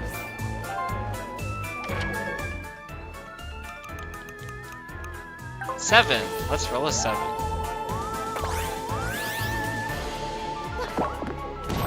The only other thing I could potentially imagine is just like... Where was the last star? Oh, it's right there. Yeah, I wasn't getting it.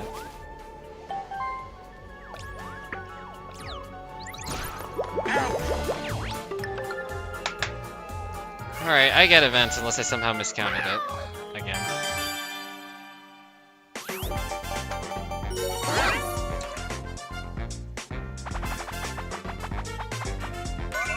Spotlight swim! This last mini game doesn't even matter. If you want the game to end faster, Kelmo, just don't move, because it's already over.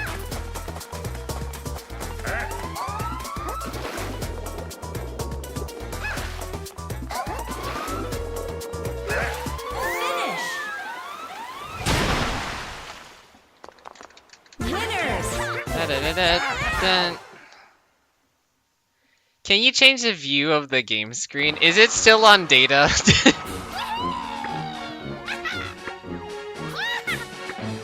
Sorry, I don't know if you can't tell. I'm not really invested in this match.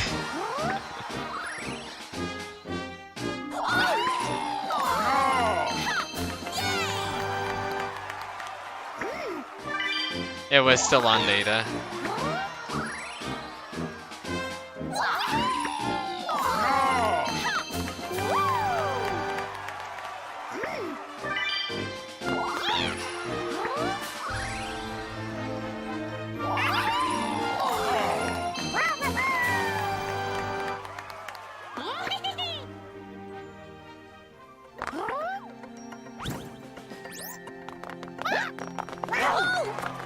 Alright, so should I waste my time writing the essay about why this game rigged for Kelmo specifically?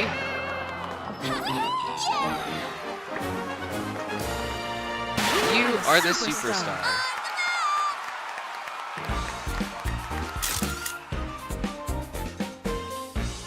Ba-ba-dum-bum, ba-dum-bum-bum. Ba-dum-bum-bum, ba-dum-bum-ba-dum-bum-bum-ba. Hey, what was that dialogue?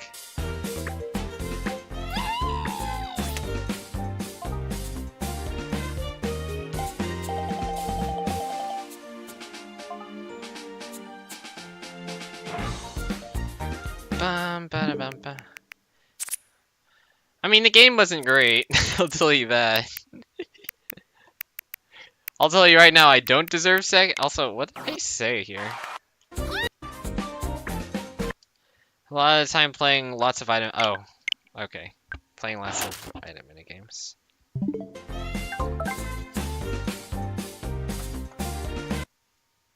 Yep. Kelmo disconnected.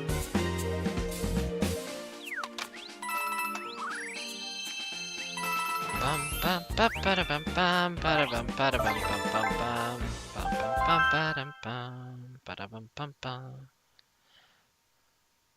I still need to post my detailed results about the other game.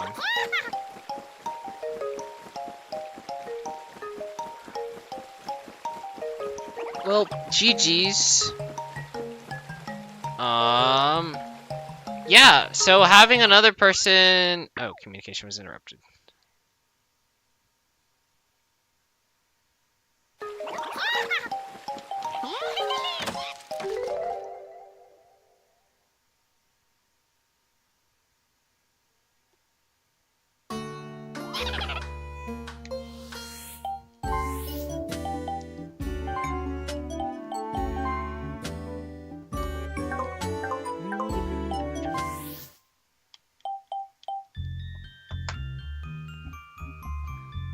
There we go.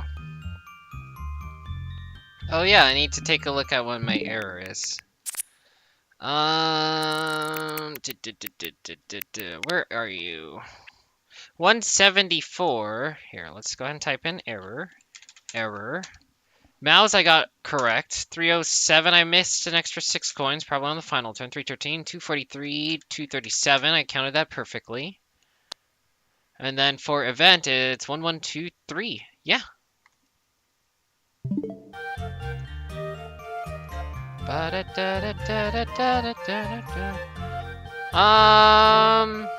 How was that match? Was that match any good?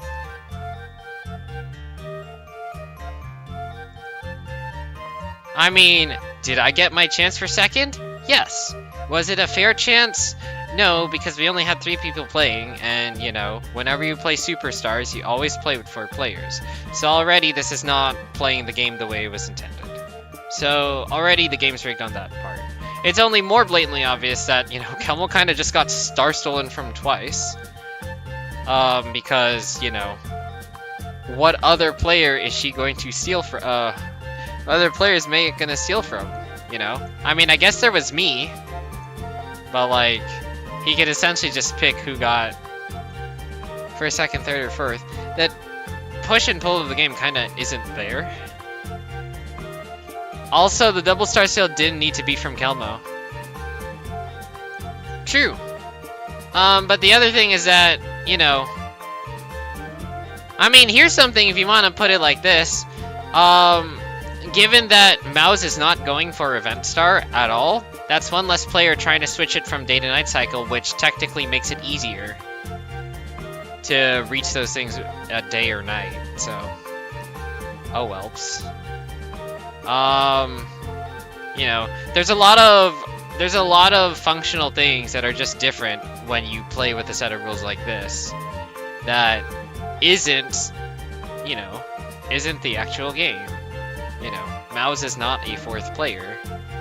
He's made his objective clear that he doesn't actually want to win. And in a tournament where, you know, you want every advantage that you can get, and then one of the players is just like, oh yeah, no, I'm not actually playing to win. I mean, I'll tell you right now, I'm not interested in winning. But also, you know, I'm still trying to play to win to keep the integrity of the match.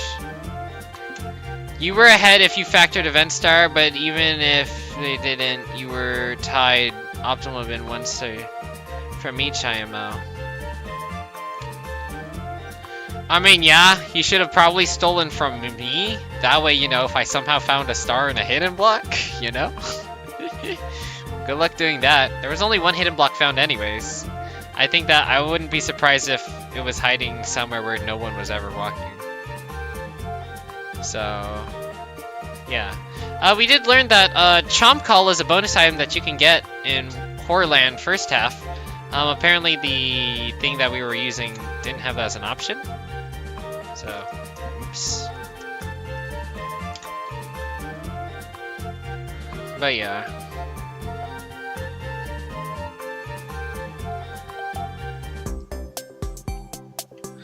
I don't know. I don't care enough. I made a big fit about the thing that happened with the rules last time, and now I'm just like, I don't care.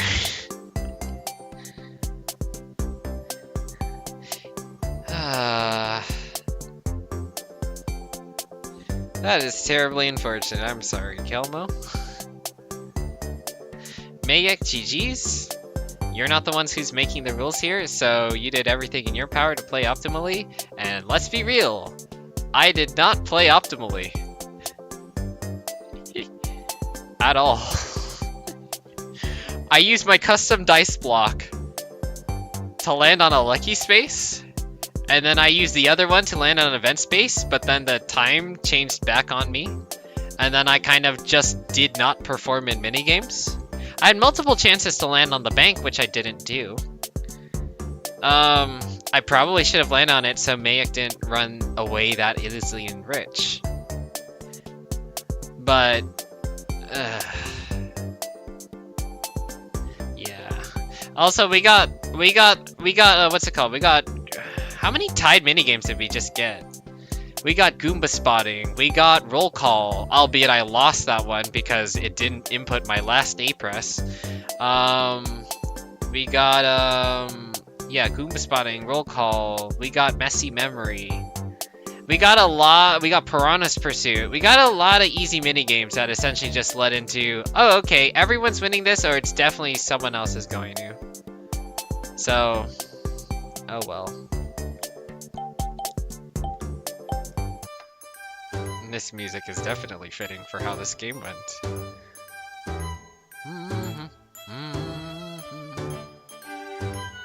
Hello. Hi, Nat. Wasn't that match great? I only saw, like, part of it.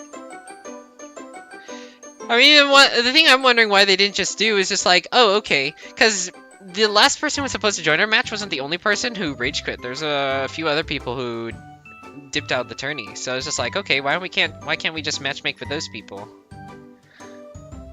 I understand that part of it, because unless an exact multiple of 4 people missed a match, you're gonna have at least because unless you still have a multiple of 4 people alive in the tournament, there's going to be at least one match there's going to be at least one match that isn't going to have 4 people. So you have to figure that one out. I mean, there's 52 players in the game, and then they did it so that each one of them would play 6 games against somebody. I know, but that doesn't matter. If there are 49 players in the tournament, there's going to be a player left over no matter how you schedule things. So... What do you mean there'll be a player left over? Like, there has to be one, there are 49 players in the tournament, you have 6 matches on Horrorland. You have 12 matches on Horrorland, 48 players have played a match, and 1 player left over. Like, there's no way around that. There's no way to schedule around that. So having rules for what happens if a match is less than 4 players is perfectly reasonable. And in fact, I don't know how and makes a ton of sense that they need that. Like, it's gonna be hard to do this tournament without those kind of rules. That's not to say I agree with their solution. I don't, but it makes perfect sense that they would have a special case for this instead of shifting matches around, which is not guaranteed to work. So the funny part is that this wasn't actually in the rules before the tournament started.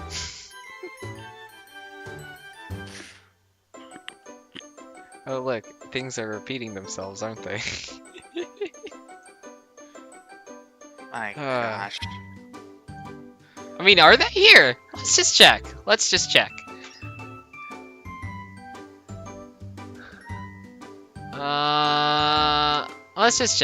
Before I just pull that out of my butt, let's read the rules.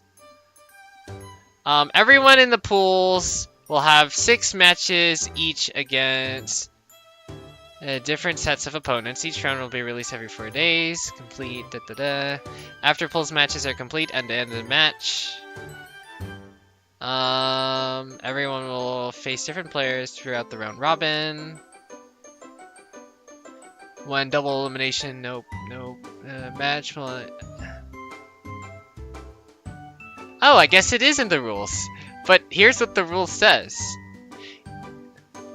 Each round will be posted every 4 days. It's ideal to finish games within that time span. All 6 rounds ideally will be done in 24 days. If the games are not finished, there will be a catch-up week so everyone can still obtain points. The plan is to... Oh, that's the wrong rule. If the game is unable to be played in the allotted 31-day period, a solution will be given by tournament staff depending upon the circumstances. So yeah, that's the rule. Is there wasn't actually one, it's just staff will provide one. I think this tournament is a good case study on why you need to have failed. I think this tournament is a good case study on why you need to have failback cases for every scenario that you think could go wrong. That way, when stuff inevitably happens, it doesn't look like you're making up rules on the spot. Even if they had the solution prepared, they kind of didn't say that. So. I mean, if they had things prepared, wouldn't they have, like, I don't know, posted it in that thing? Because they already made it. That's why I said, so it doesn't look like they're making up rules on the spot. Did they actually make this up on the spot? I don't know. But it looked like they did. No. It looks like they did. And they also didn't necessarily consider the problem with it. But whatever. I mean, what would you do? Because what I would do is what's it called? No, I wouldn't do that. I mean, once again, it has to be going in with the knowledge of the fact that, oh, hey, you need to play X amount of matches. I wouldn't be surprised if there's a problem with this solution, but I would like to think that, oh, if you choose to, you can choose to play an extra match to fill in, and then it can essentially edit one of your scores. That is a horrific idea. I mean, I don't think a CPU is much better. Well, okay, CPU is better than whatever this is. I'll say that much. But, yeah, like, I get why. I get why they don't want to do the CPU.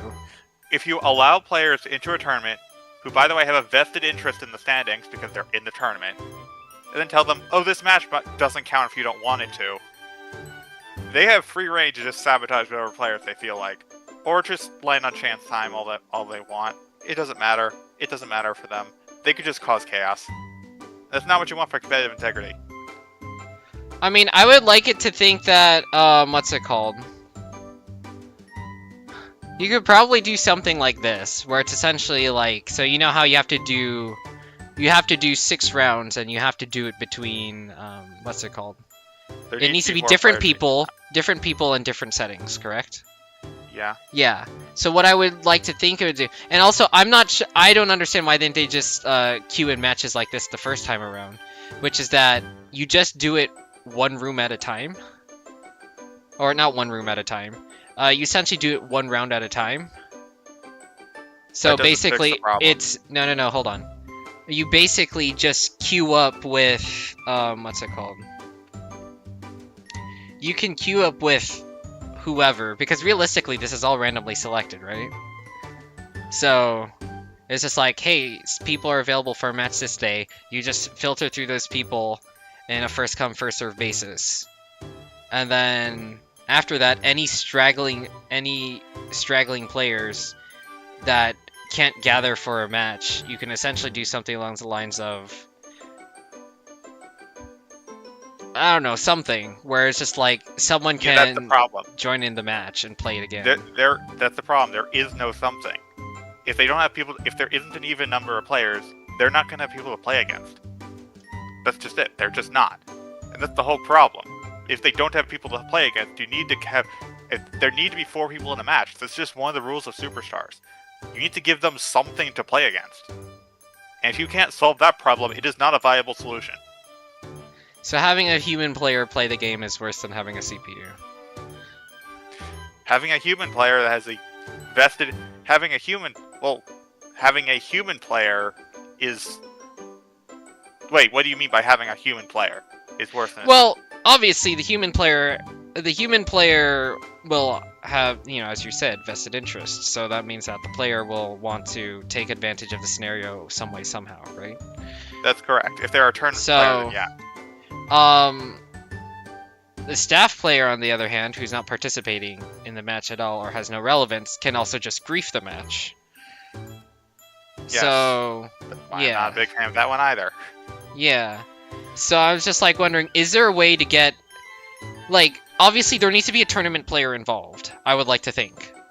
That's like the best solution. But there needs to be a way to do it so that the tournament player still has something that that player is competing for without necessarily trying to grief, defeat the integrity of the match. I don't think there's a good way to do that. Well, obviously there's not, because the perfect world is everybody plays their match and nobody drops out. So, yeah.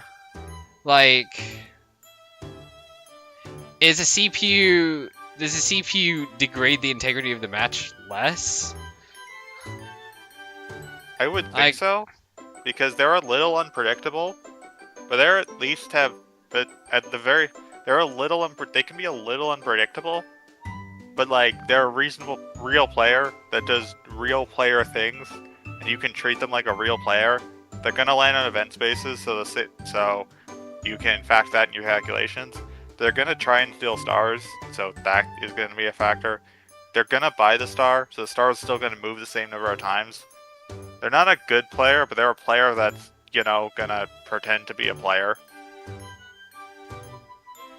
I mean, if you put it like that, I guess that kind of makes sense.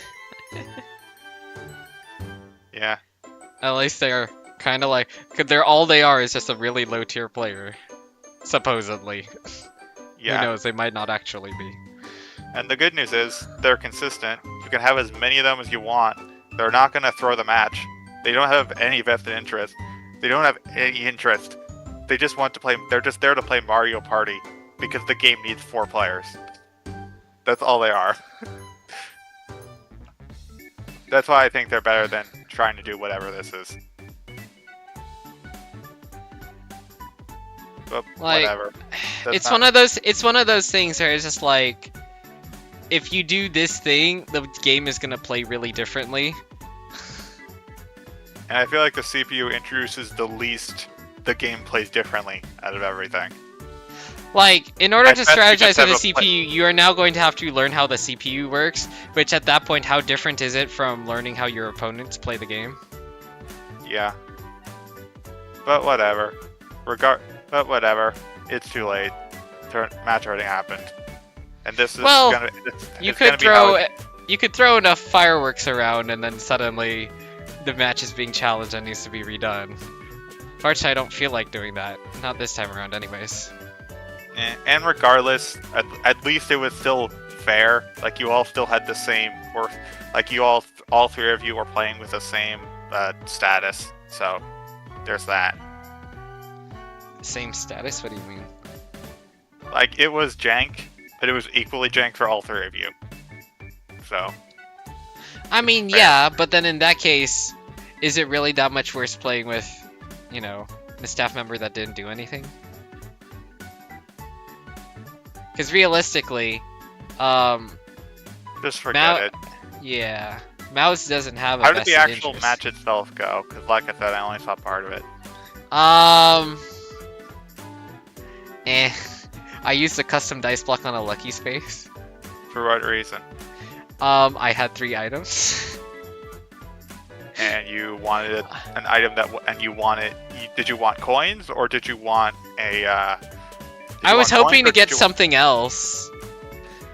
So basically, my opening moves was really good. I landed on 2 item spaces and got 2 custom dice blocks. Okay. That was pretty Oh. good. And then I didn't use any of them. I didn't land on a bank, I didn't land on an event space. And then I had 3 items, one of them being a mushroom. Now I was gonna pass another item shop. Well, I think I passed an item shop and didn't buy anything. So I was just like, okay, well I'm gonna pass another one, so let me use a custom dice block to land on... Well, yeah, basically, I passed an item shop, didn't buy anything. I landed on a lucky space, it gave me a cursed dice block, which I immediately threw away. And then I was just like, okay, well, I need to get going. I'm gonna use my custom dice block to... I don't want to land on an event space because I think it makes somebody steals more coins. That would have been the play, actually, because at least I would actually be working my way towards event star. But It would have given me better chances to land on the bank rather than waiting. But instead, I just waited. And then waited. And then next thing you know, my inventory is already full. I decided, let me land on a lucky space so I could try and, you know, maybe get an item or get some coins. I got, I think, a skeleton key or a mushroom, something. Something that wasn't really that helpful. And then, yeah, and then it was at star spot 4. Yeah, it was at star spot 4 and it was nighttime, so I was like, okay, let me land on this event space. So I can work towards event and get to it. And then Kelmo landed on event back, so I couldn't buy that star. So I had to take the whole long way around.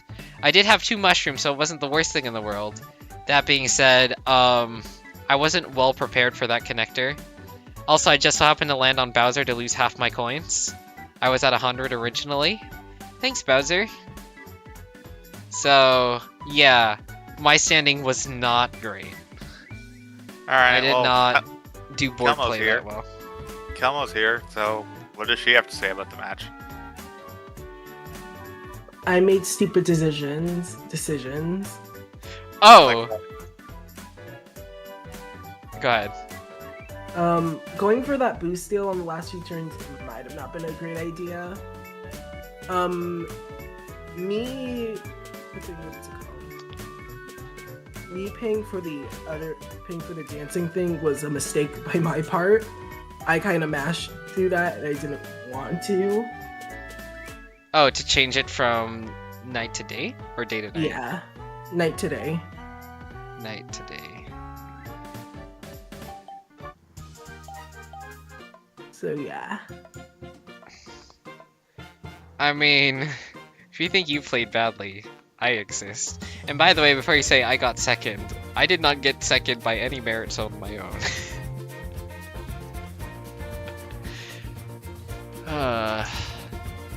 That being said, realistically, even if the star steal was 1 and 1 from each of you, you still would have won. You still would have gotten second Java.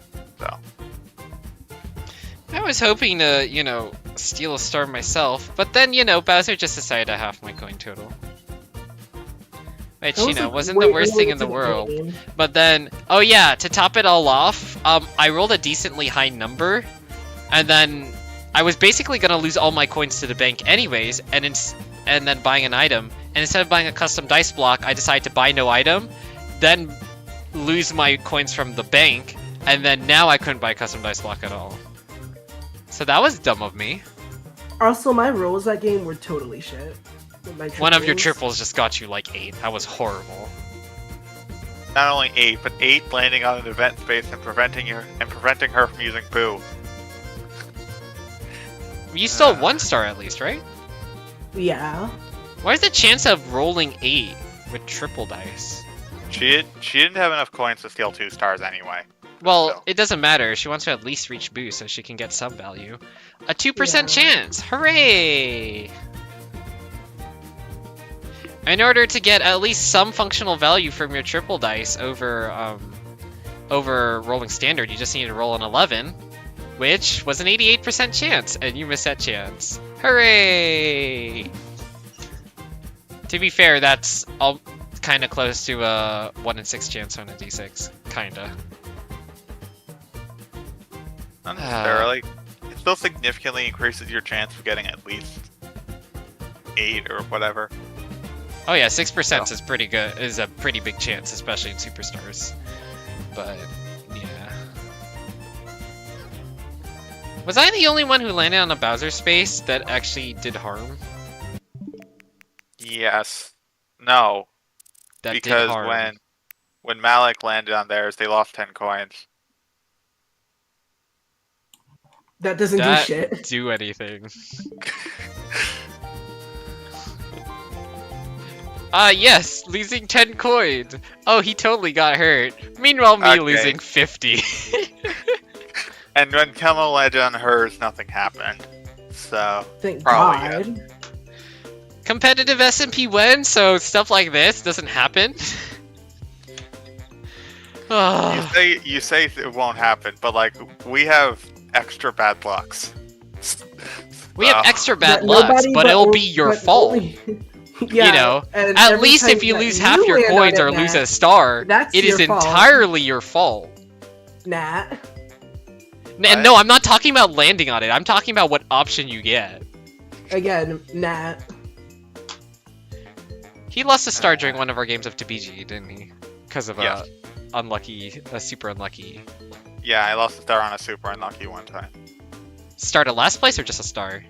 Just straight up lost a star. Yeah, like, if you lose a star that way, it's entirely your fault. But like in here, it's just like, nope, you just lost your star because you can't affect anything. Just like how you can gain a star because you can't affect anything. Or you can get a chain star. Or whatever. I don't know. That game's scuffed. Would I have preferred a CPU? I kind of would have. I would have preferred a CPU. I mean, I would have preferred another player in here, but as we talked about earlier, there's not really a good way of doing it without rigging the match in some way, shape, or form. But also, I don't know. I feel like there could be a solution to it, but we would need to think really hard about it. So, I guess a way of doing it is that, like, if you want a match to not matter, well, I guess the opportunity has to be available to everybody. Like, how would you do that? It would be like, okay, you would need to... You would essentially just need to be like, okay, this needs to be fair to everyone and no one can get an advantage over it, or if there's an advantage to be gone over it, anyone can get that advantage. Okay, so somebody has a game that needs to be completed, but they don't have enough people for it. So what is the advantage of the player who gets to do another match? They get to affect the match between 3 other players. Okay, but that's normal. They still get to affect the match between 3 other players.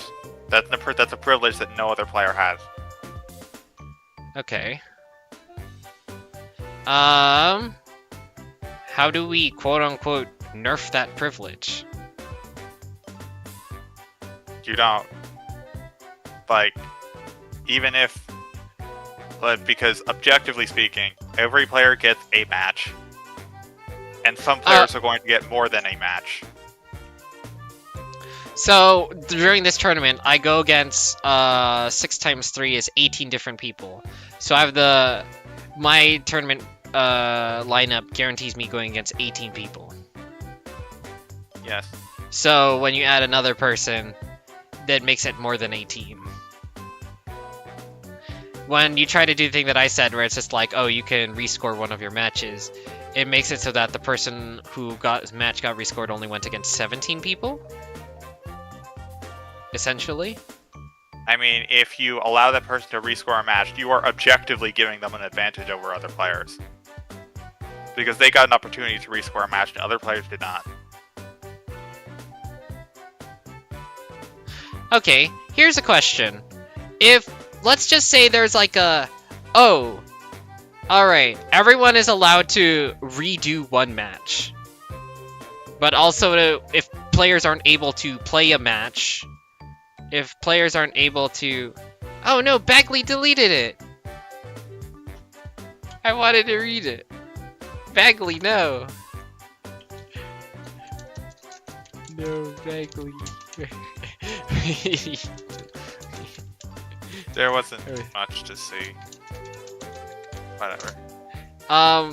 Yeah, so it's just like, if everyone's allowed to rescore a match, that way people who wanted to rescore a match can do that. But also people who haven't been able to play their last match can do it. What is the harm in that? First and foremost, now you have to allow everyone to rescore a match. This tournament does not have rules for that.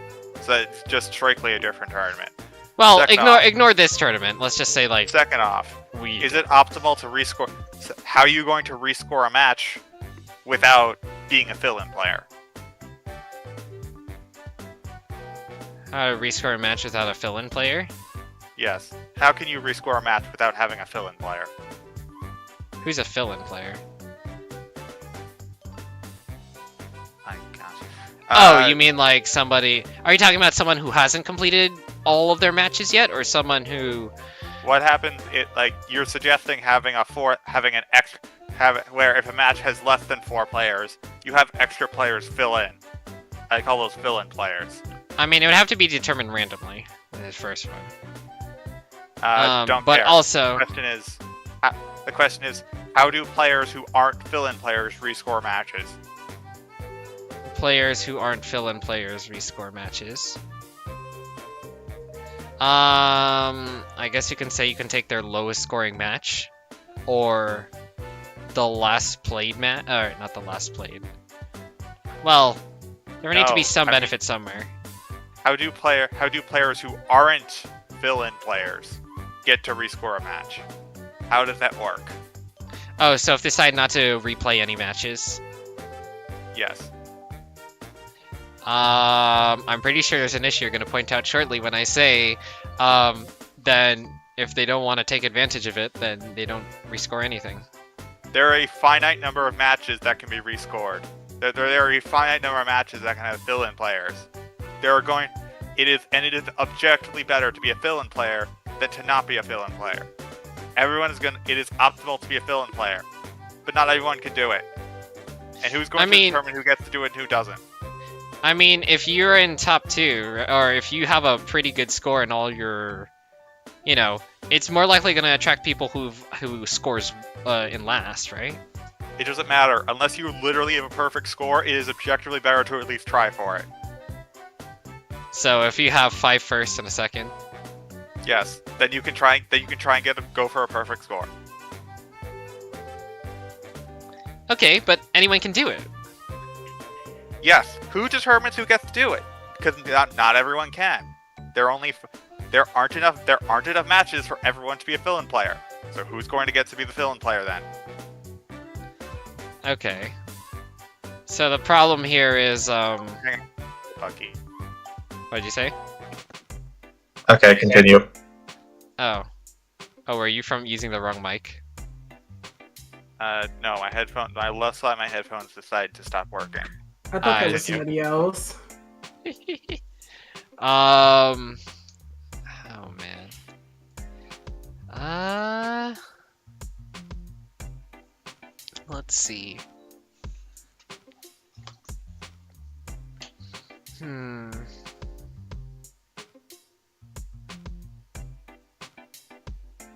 I think there's a problem with this, but it's just like, oh, what if the person who dropped out... Oh no. There's a problem with like, oh, if your player dropped out, you can either choose to keep your score from that match or redo that match. That doesn't make any sense at all. I know, it doesn't.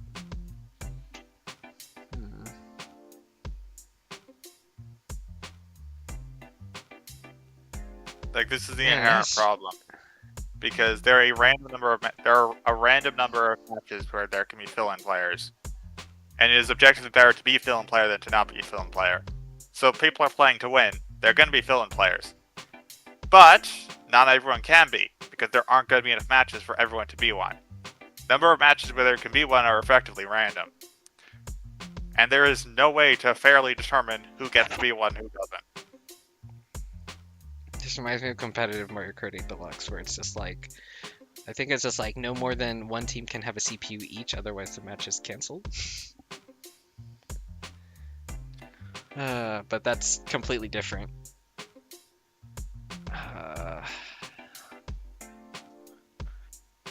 Yeah, like I said, there's no way to fairly do this. Gosh darn it, Mario Party, why do you require 4 players to play the game?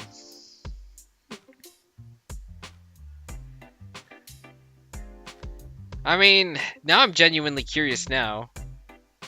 Because since we are talking about this, clearly Mario Party Superstars is not the only 4-player Mario Party out there. Yeah. Like, this surely is a problem surely there has to be a way to get a real player involved. There isn't. I'm sorry, but there just isn't. Because because the thing is, you're gonna give some players an advantage. Is the problem. Like, If here's you- what... Here, if you here... give- Okay, go ahead. Because being able to play in another match inherently is worth something. Because you get to affect the standings of the other 3 people in the match. That is worth something. So either it is in fact good to be a fill-in player, and the players who get to be fill-in players are randomly have an advantage over everyone else, or you nerf that player, and so now players who are fill-in players are now randomly worse off than everyone else, and now no one wants to be one. There is no way to balance that, unfortunately. Like, there's no good way to... Like, there's no reasonable way to balance that. Yeah. I mean, like, the only one... It's just like... That's why I suggested a CPU, because then there would be no fill-in players at all. No one gets the advantage. And at least a CPU player at least pretends to be a real player. and doesn't do much. Like, the thing I'm wondering about is just like, what's it called? Like, okay, so one of the problem that we had with the last things with rules and everything is just like, okay, it's too easy to game the system. And, you know, obviously this is the exact same issue again, right? Where, you know, you can, you know, giving opportunities to people will allow people to game the system and Correct. undermine the integrity. So it's just like, is there, like, yes, there's no fair way in doing this. Is there a way that we can allow there to be a game in the system? However, it's just like, whether impact be minimal, but there's still incentive to do so, or something along those lines. Like, you know how it's just like, you can play with off bonus stars, or you can play with on bonus stars, and it changes the strategy ever so slightly. Or classic bonus stars where suddenly it's guaranteed.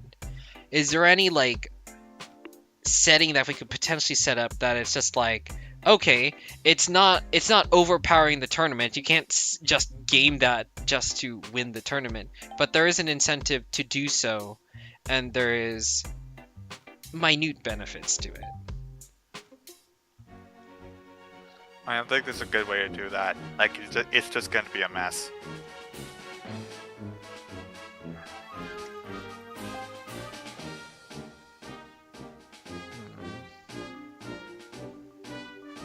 Competitive to BG uses CPU AI that we wrote. That is a yes. I mean, that's the equivalent of dropping a CPU in. So the only difference is that our CPU AI is a little more predictable. Oh man.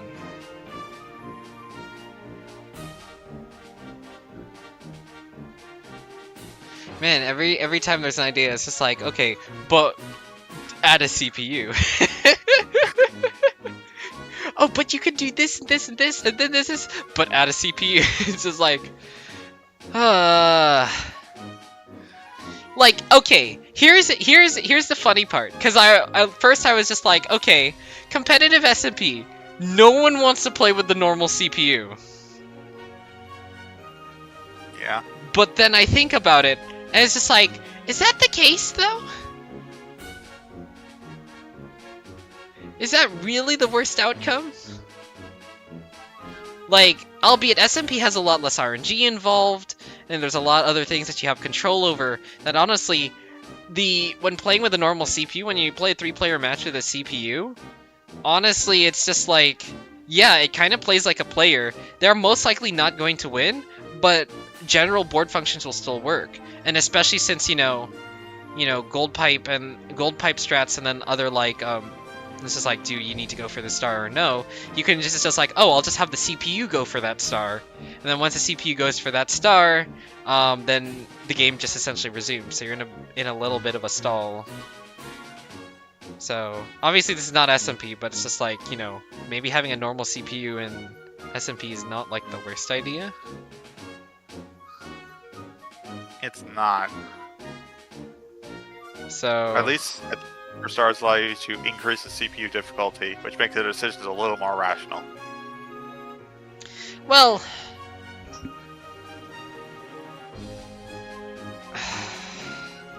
And non-auto does the loss CPU remaining. need to make rational decisions? You could just set it to easy. Ideally, it should at least be predictable. So I guess setting it to easy? I'm not an expert on what difficulty it should be. You can honestly debate this based on I don't know how either. based on either it's a spectrum of how much you want to affect the game versus how realistic do you want it to be. The more realistic it is, the higher difficulty it should be. The less you want to affect the game, the easier it should be. That's a debate you can have another day. Here's what I'm wondering. So it's just like, okay, everyone's playing a 4-player match, right? Yeah. If everyone plays against 18 people, isn't it what's it called? If you play against CPUs, how is that still 18 people? You're not playing against 18 people, but it's also impossible to reasonably play against 18 people at that point. So CPU is like, hi, we don't have enough people, so I'm going to pretend to be a real person. Okay? The real person that was supposed to be here dropped out, so now they get fourth, and you were in that bracket path, so congrats, you get a bonus. But whatever. I see.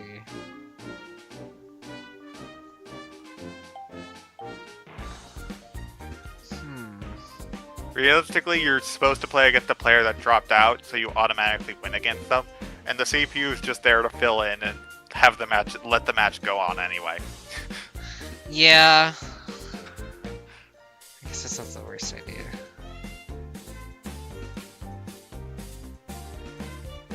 Hmm.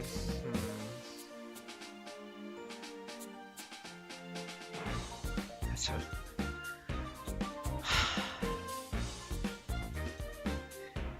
Oh, what about this one? Instead of hard scores, it's just percentages. Huh? So you know how like the problem with the scoring system is just like, oh, you can choose like, okay, you know how like the scoring system essentially makes it hard so that like no matter how you'd put it, someone can gain the advantage over points wise is if somebody can score that match, and if not, then there's no incentive you can mess up somebody else's score. Yeah. What if instead of that, it's just your percentage success rate? That's kind of a mess. Because if you did really badly, now you have an incentive to be a fill-in player, because you can up your score. If you generally did really well, you want to stay away from this as far as possible so you don't ruin your score. So... But put it like this, everyone needs to play against those Also- 16 people. Also, it's kind of a mess for a scoring system like they have. And it's kind of hard to figure out. So it just makes the tournament more complicated. I mean, all you need to do is, what's it called? I mean, if you just add it up by your placement, then do your calculations that way. There you go. Albeit, it's just like, I guess if you want to do it like, your standard ranking system where getting first is 3 victories, and second is 1 victory, third is -1, and fourth is -3. I mean, yeah, you can do that, but like, Then you'll have people trying to look at who's in the match and figure out, can I actually win against these people? And so if like Kemlo and Mouths are in the match, yeah, no, they're not getting a fill-in player like ever. So have fun with that. For example. Okay, but here's the thing: you need to play against at least 18 people. So now you're disadvantaging the people who have had someone drop out. Have had somebody drop out? It's a disadvantage for them? Yeah, because they haven't played. Because everyone else could just play 6 matches and say, okay, I played against 18 people, I'm done. But then those people haven't played against 18 people. So what are they gonna do? You're not Well, forced for to the be a people pro for the player. people who, you know, rated lower and need to replay matches, right, to get their scores higher, you said they'd be incentivized to play, right? They would be, but they could also. But if like the matches against people like Kelmo and Mouse, they're probably just gonna make their scoring even worse. So no one's gonna volunteer to be a fill-in player for them. Okay.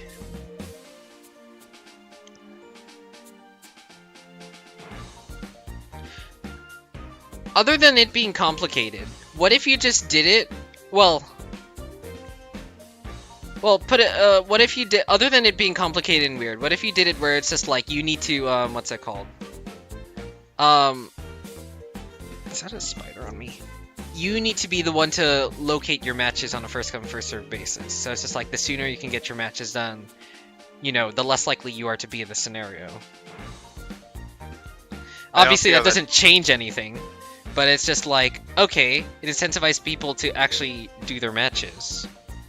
That's number one. That's okay. Number two, that's completely irrelevant. It doesn't help or hurt any of these problems.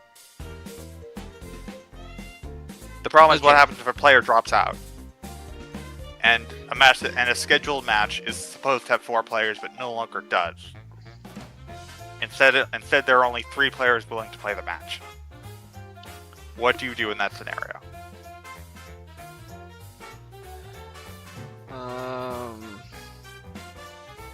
Well, okay. I'm wondering, okay, so obviously the people who had...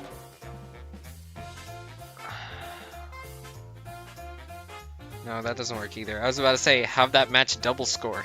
That's not how it works.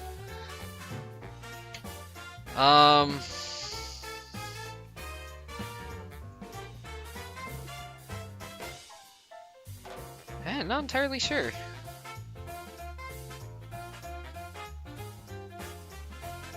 How do you make it work?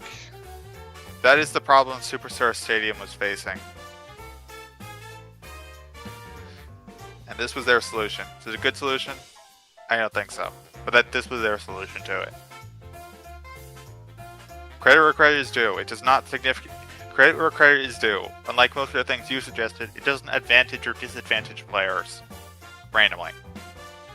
It just makes players play weird and I mean, it did. It just makes players play a weird and potentially non-competitive match. Just an issue which is whatever. Whatever your opinions on that's what it does. But the match is still fair. I mean, yeah, the match is still fair. It's just more of... I mean, if that's all integrity of the game is, if it's fair, then, I mean, yeah, it met the criteria. But I don't just mean, is the match fair in regards to integrity? At that point, we might as well just played rock, paper, scissors and then called it a day. It was fair. But, yes. You know, the game we're playing is not rock, paper, scissors. I said before, I don't like their solution. But credit where credit is due. At least it was fair.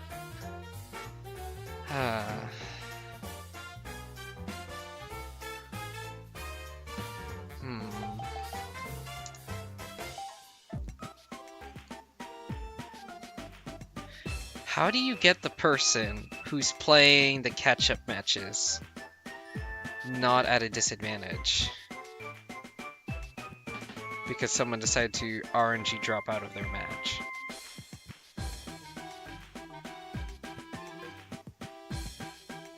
I mean, just like, forgetting the consequences for a second, how would you do that? How would I do what? Forget about the consequences for a second. How do you get them...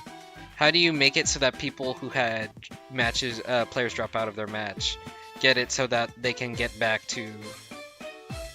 They can, you know, get to the quota that they need to. Allow them to play matches against CPUs. That's what I suggested earlier. Just have a CPU pretend to be the player that dropped out.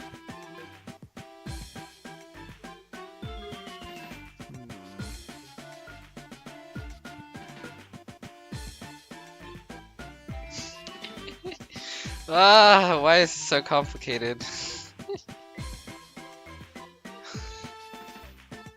You need to, it's just like, you need to get the person in the catch-up match to get the matches of people, and not be affected by people dropping out on them. At the same time, you don't want players to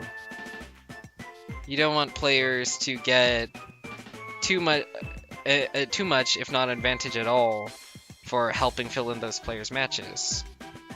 I mean, maybe it is an advantage that, you know, they're helping people fill in the match, so that's good enough. But obviously there's more things broken besides that.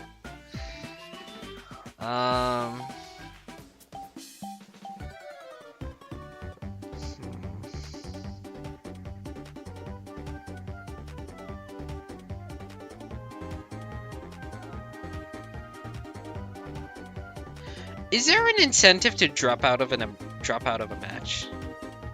No, because any reasonable scoring mechanism would automatically give you 4th place on the match, if not worse.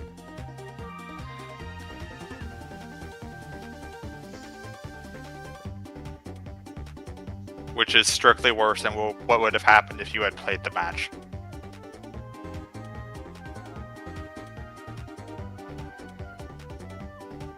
What's the problem with giving compensatory points? What do you mean?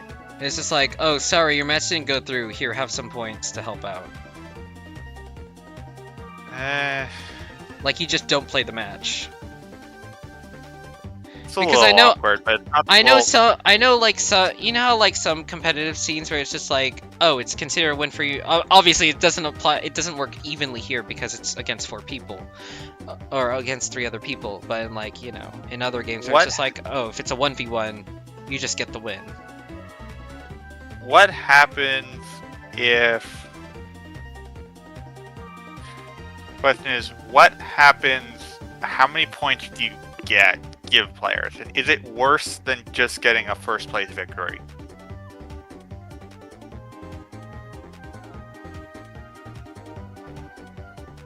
Was that a question or was that a rhetorical? No, that was an actual question. It's how many points do you actually give players who weren't able to complete a match?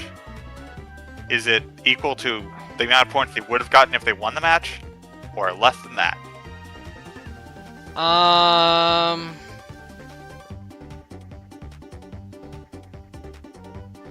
I mean, one person dropped out, so that means you won against that person. So, first off, let's ignore Superstar Stadium scoring, because it's kind of weird. Let's just think about it in the way chess does it, right? You know, +1, -1, and zeros, right? You automatically win against that one person because the person essentially just resigned, right? Yeah. And then you have the other 3 people. So I guess you just rank it as if you got a 2nd place. So what happens if a person misses out on the tournament cutoff because they got a 2nd place in this match, because they were scored a 2nd place and not a 1st, because of this match? You just screwed them over. Who? You just screwed over the person who a person dropped out of their match because there was no possible way for them to get a 1st place in this match, and they just missed the cutoff. Because of that. What's it called?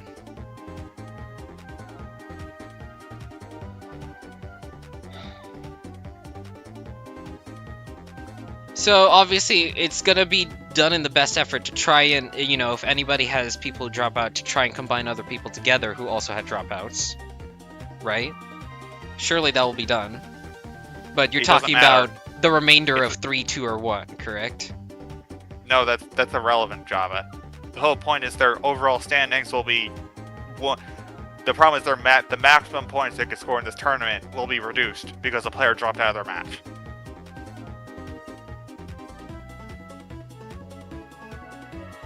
There is no possible way they can. And now suddenly, if they needed a 1st place to qualify, and someone drops out, they just don't qualify, and there's nothing they can do about it.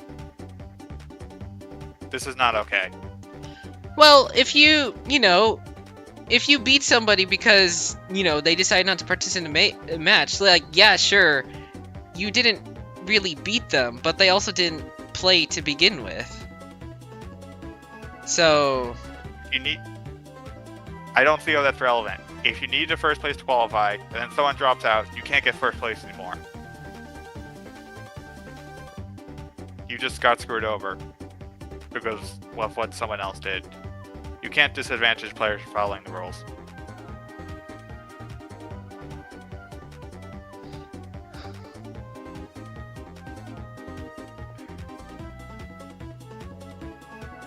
Then Right. I mean, I Yeah, guess with that,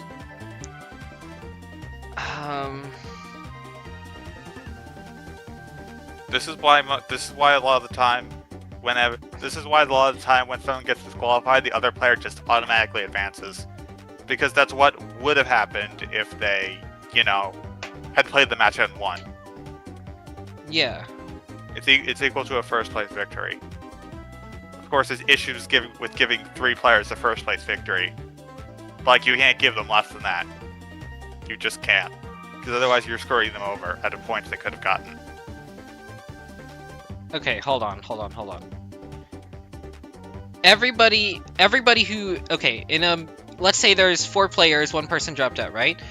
At minimum, all of them should get at least a +1, right?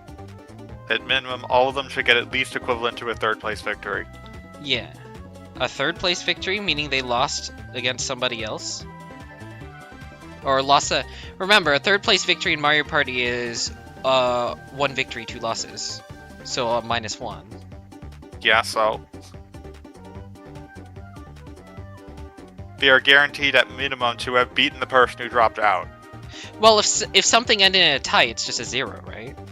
Yes. So that's why I'm saying it's a minimum of +1. Because... All players are guaranteed a minimum of having beaten the person who dropped out. They are not guaranteed a tie against everyone else. tie for third place is just a tie for first place. That is their minimum. That is not their maximum. They all also have to have the opportunity to get a first place victory. Okay, what's the problem with leaving these people's scores in limbo? Because now they can't finish the tournament. Okay, how about this? So everyone needs to play against 18 people, right? In theory. Okay, everyone needs to play against 18 people. Yeah, let's just say there will be assumedly people who drop out of matches. Yeah. So, I know it sounds like we've already went through this loop before, but just hear me out. Anybody who has leftover matches, they just get paired with other people with leftover matches, so that the remainder is essentially just... There can be no more than 3 people who miss the match, and that's the match that gets the CPU. That's not the worst. Okay. That doesn't solve anything. That literally just doesn't solve anything. All that does is, like, the only thing that does is ensure there are less matches that need fill-in players. That does not remove the need for fill-in players. That just means there are less matches that need them. Okay, but we agree that that would be better to reduce the number of remainder, reduce the remainder essentially, right? It could be, but it doesn't. Okay. But it only works if you have at least 4 players who dropped out of a match. Okay. Rather, who dropped out of all matches. Especially in a tournament like this, where every round is played on a different board, you can't combine players across rounds. So you could still end up with multiple. So unless you have 4 players who dropped out in a single round, it's not going to do very much. It could definitely help, but you still need the case where there are extra players. There are extra players. Gotcha. Yes. So I'm just like, yeah, obviously with their tournament bracket, it's just like, okay, obviously there's a bit of a problem here because you need to play at least, not only you need to beat 18 people, you need to play each of the boards described once. So, yeah. But let's just say that boards could be picked, yada yada yada, we can just ignore that for a second. What's it called? So, but yeah, reducing the remainder, that way the remainder is no higher than 4. And by the way, if the remainder is 4, just match them all together. Because it's better to have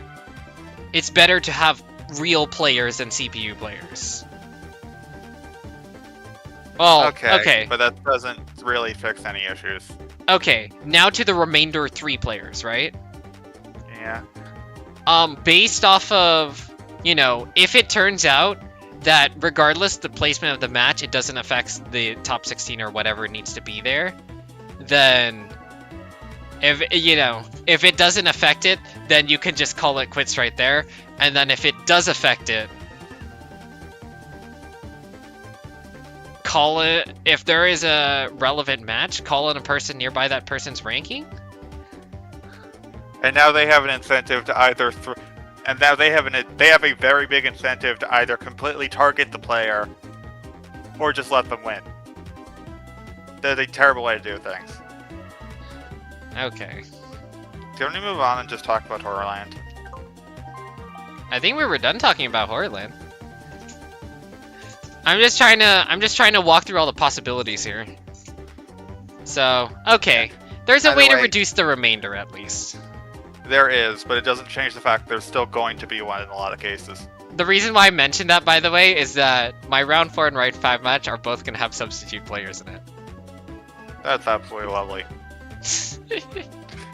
I guess it's kind of good for me now, isn't it?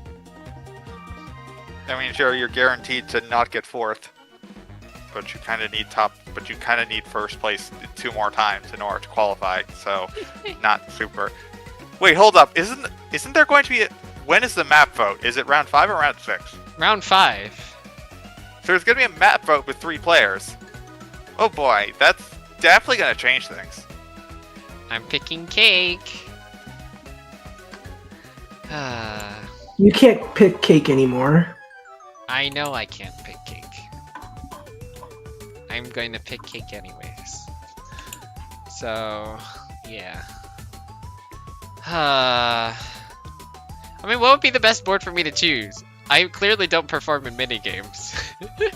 I don't think Horrorland would be the main pick here. Maybe YTI. Woody Woods, because a lot of that board is based around Woody Woods, because there's going to be less plunder chest interference with the fill-in.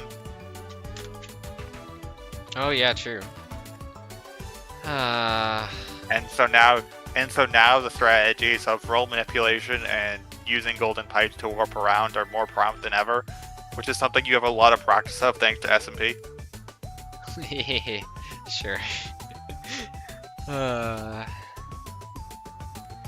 gosh. Oh, wait, hold on. Back to the thing, except not to the rounds. If somebody drops out of, like, let's say that top 16 bracket and somebody drops out, how do you fill it in? Do you get people who's the next rank up who didn't make it and be like, hey, you can take their spot in the tournament? Take the 17th player. We got 17th place. Just put them in. Pretty much, yeah. And you just go all the way down, right? Yeah, you take a 17th player. If you had a top 16, but someone drops out, you take the 17th, and then the 18th, and so on and so forth. And that player will inherit that person's spot, regardless which part of the brackets it in, right? Even if it's the final. Ideally, everyone moves up a spot. That was under the player who dropped out, which means the previously 17th ranked player is now ranked 16th, and so on and so forth. Well, let's just say top 16 happens, first round happens, and then the next, how many rounds is that? 16 goes to 4, right? No, 16 goes to 8, goes to 4. Let's just say when it goes to 8, somebody drops out in the top 8 matches. So the person who's replacing will... Once you actually play a match in the top 16, I think at that point you can't fill anyone in because it's too late. It's too late. Why would it be too late? Because now you're giving players an advantage that there's no. Because now you're allowing players who literally skip rounds in the tournament they didn't earn. They skipped the first round of top 16. You can't. It's too late to have more players join. You can't have players join in the middle of a tournament and expect it to be fair. Well, they didn't just join. They were can't have players there, join- but then you they can't got have eliminated. Then they got eliminated. The point is they did not start the top 16 The point is they started the top 16 halfway through. They didn't play the first few matches, and they were assumed to have won the first few matches. That's not okay. So That's what not- you're that's really saying, not so what okay. you're saying is that theoretically, if the finals were to happen and somebody drops out, the final match, the grand final, would be with the CPU. Yes. Either that, the player who got third in the either that or the player who got third in the player who dropped out of the match is another reasonable way to do it. Actually, Oh, I now guess that I is a think reasonable way to do it. So it only applied to the first round. After, I mean, think about it. It'd have to be priority, right? It's just like Yeah. people in that match, and then if no other player can be found in that match as substitute, then you will take the. What will you take? Players within the top 16 that originally played to fill in. Like I said, I think once you got into round 2, any player that wasn't originally in the top 16 can't continue. Like if someone drops out who got first or second, you know, then you just take the player who would have advanced to their spot otherwise. If you keep going down the line, you literally can't find anyone, then you just have to add a CPU at that point. Well, I'm saying, okay, top 16 happens, then it goes to top 8, right? But somebody drops out of the top 8 match. You look in the match that person who dropped out of and see who's there to replace. You check third place. Third place is not available. Fourth place doesn't care and is also not available. Okay, so now that one's clear. Do we check for the other matches now? Other players who performed in No. top 16? No, you cannot, because No, you cannot reasonably do that. Because by all accounts, they are not afforded a chance that they don't have. They played in a match, they lost, they're out. You allow third and fourth place in this match because one of the players they beat doesn't exist in the tournament anymore. So you can't necessarily it doesn't exist in the tournament anymore. So they didn't necessarily lose per se. Either one. Okay. Or at least their loss was a little scuffed, as opposed to the other players who just have a fair loss. So if you Okay. can't find anyone to replace them in their bracket, so if third and fourth place players can't join, then the match has to proceed with less than 4 players. Oh, man. You can't just be like, oh, let's look in the third place in all the other rounds in top 16 and find the highest seeded player. No. Oh well. Okay, well, let's hope that if we ever host a tournament in the future, that it doesn't come down to any of this. If I was ever writing the rule set for a tournament in the future, presumably for SMP, I'd just write add a CPU, and not think twice about it. To be honest. I mean, I would kind of have to agree with you with that.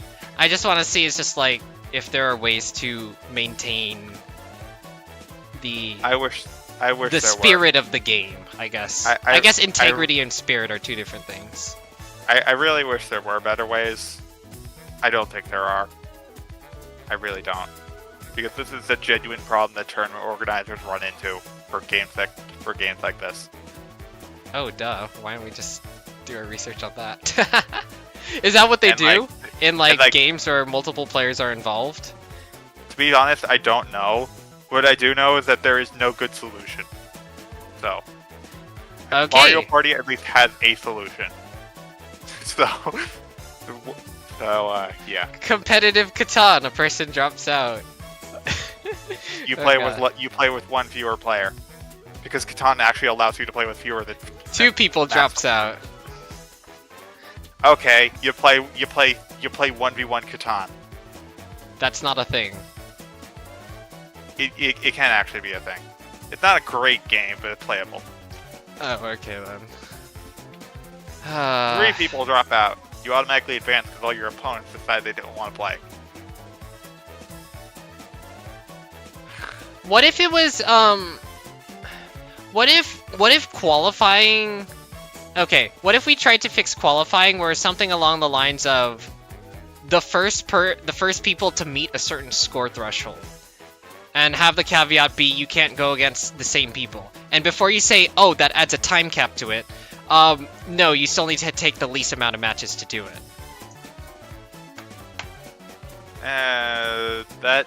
What happens if people want to play more matches but physically cannot find enough people to join their matches? That's also a completely different tournament format. Oh yeah, no, it definitely is. I'm not gonna What shrug happens that if- fact.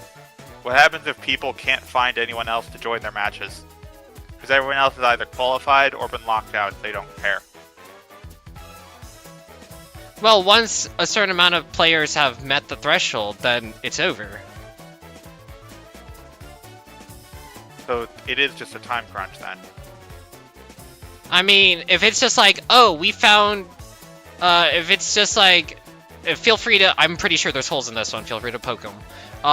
It's just like, oh, once it's just like, oh, we now have 16 players that qualified for the score threshold, you have 3 more days to, you know, get their steal their spot by getting it done in less matches. That's a completely different tournament format, and now it's just a map.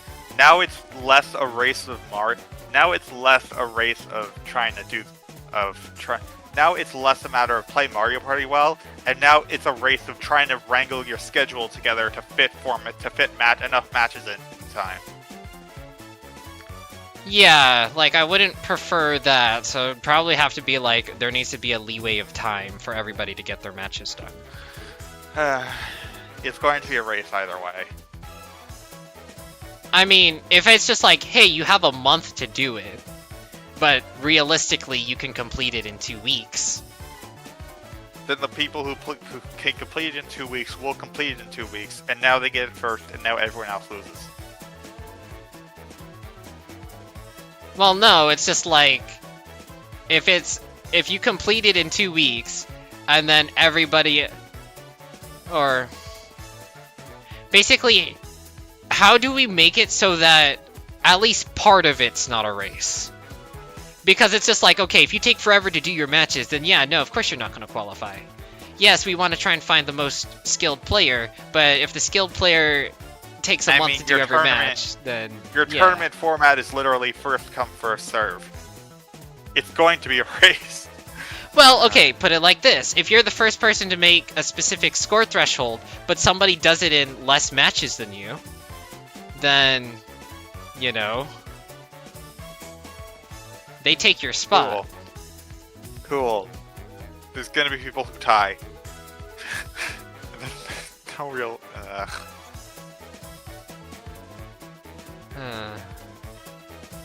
Then you also have the people who just have lots and lots of time who can afford to play way more matches than other people. Yeah, who knows? Well, there has to be a minimum time length. I'll say that. Like, it can't just be, okay, whoever can spam matches as quickly as possible just wins. Like, you know, it has to be at least a certain length, but it's just like, okay, if there's enough people that qualify, then you have a few more days to complete it, and you have to do it in less matches. So, I know, it's not perfect. So... Anyway, I think we're done discussing this. Yeah, I don't know. At least we recorded it, so we have something to look back at later when, you know, we ever decide to do this in the future. Oh well. Okay. Well, yay, I got second. It was fair. The match was fair. Was it in the spirit of the game? No, it wasn't. Whatever. Any notes for you guys on the match? No. Any last notes, Kelmo, before I end the stream? I think Kelmo's No, okay. I'm busy. No, I'm busy doing something right now that I think you guys might like. I hope I do, because I know we're going to be talking about something completely different the moment I press the stop streaming button. Yeah, and I'm gonna kind of be, I already have popcorn made for it. I have dinner made. Alright, goodbye YouTube! I can't wait to get not first place in my next round because I don't have to play minigames. Bye!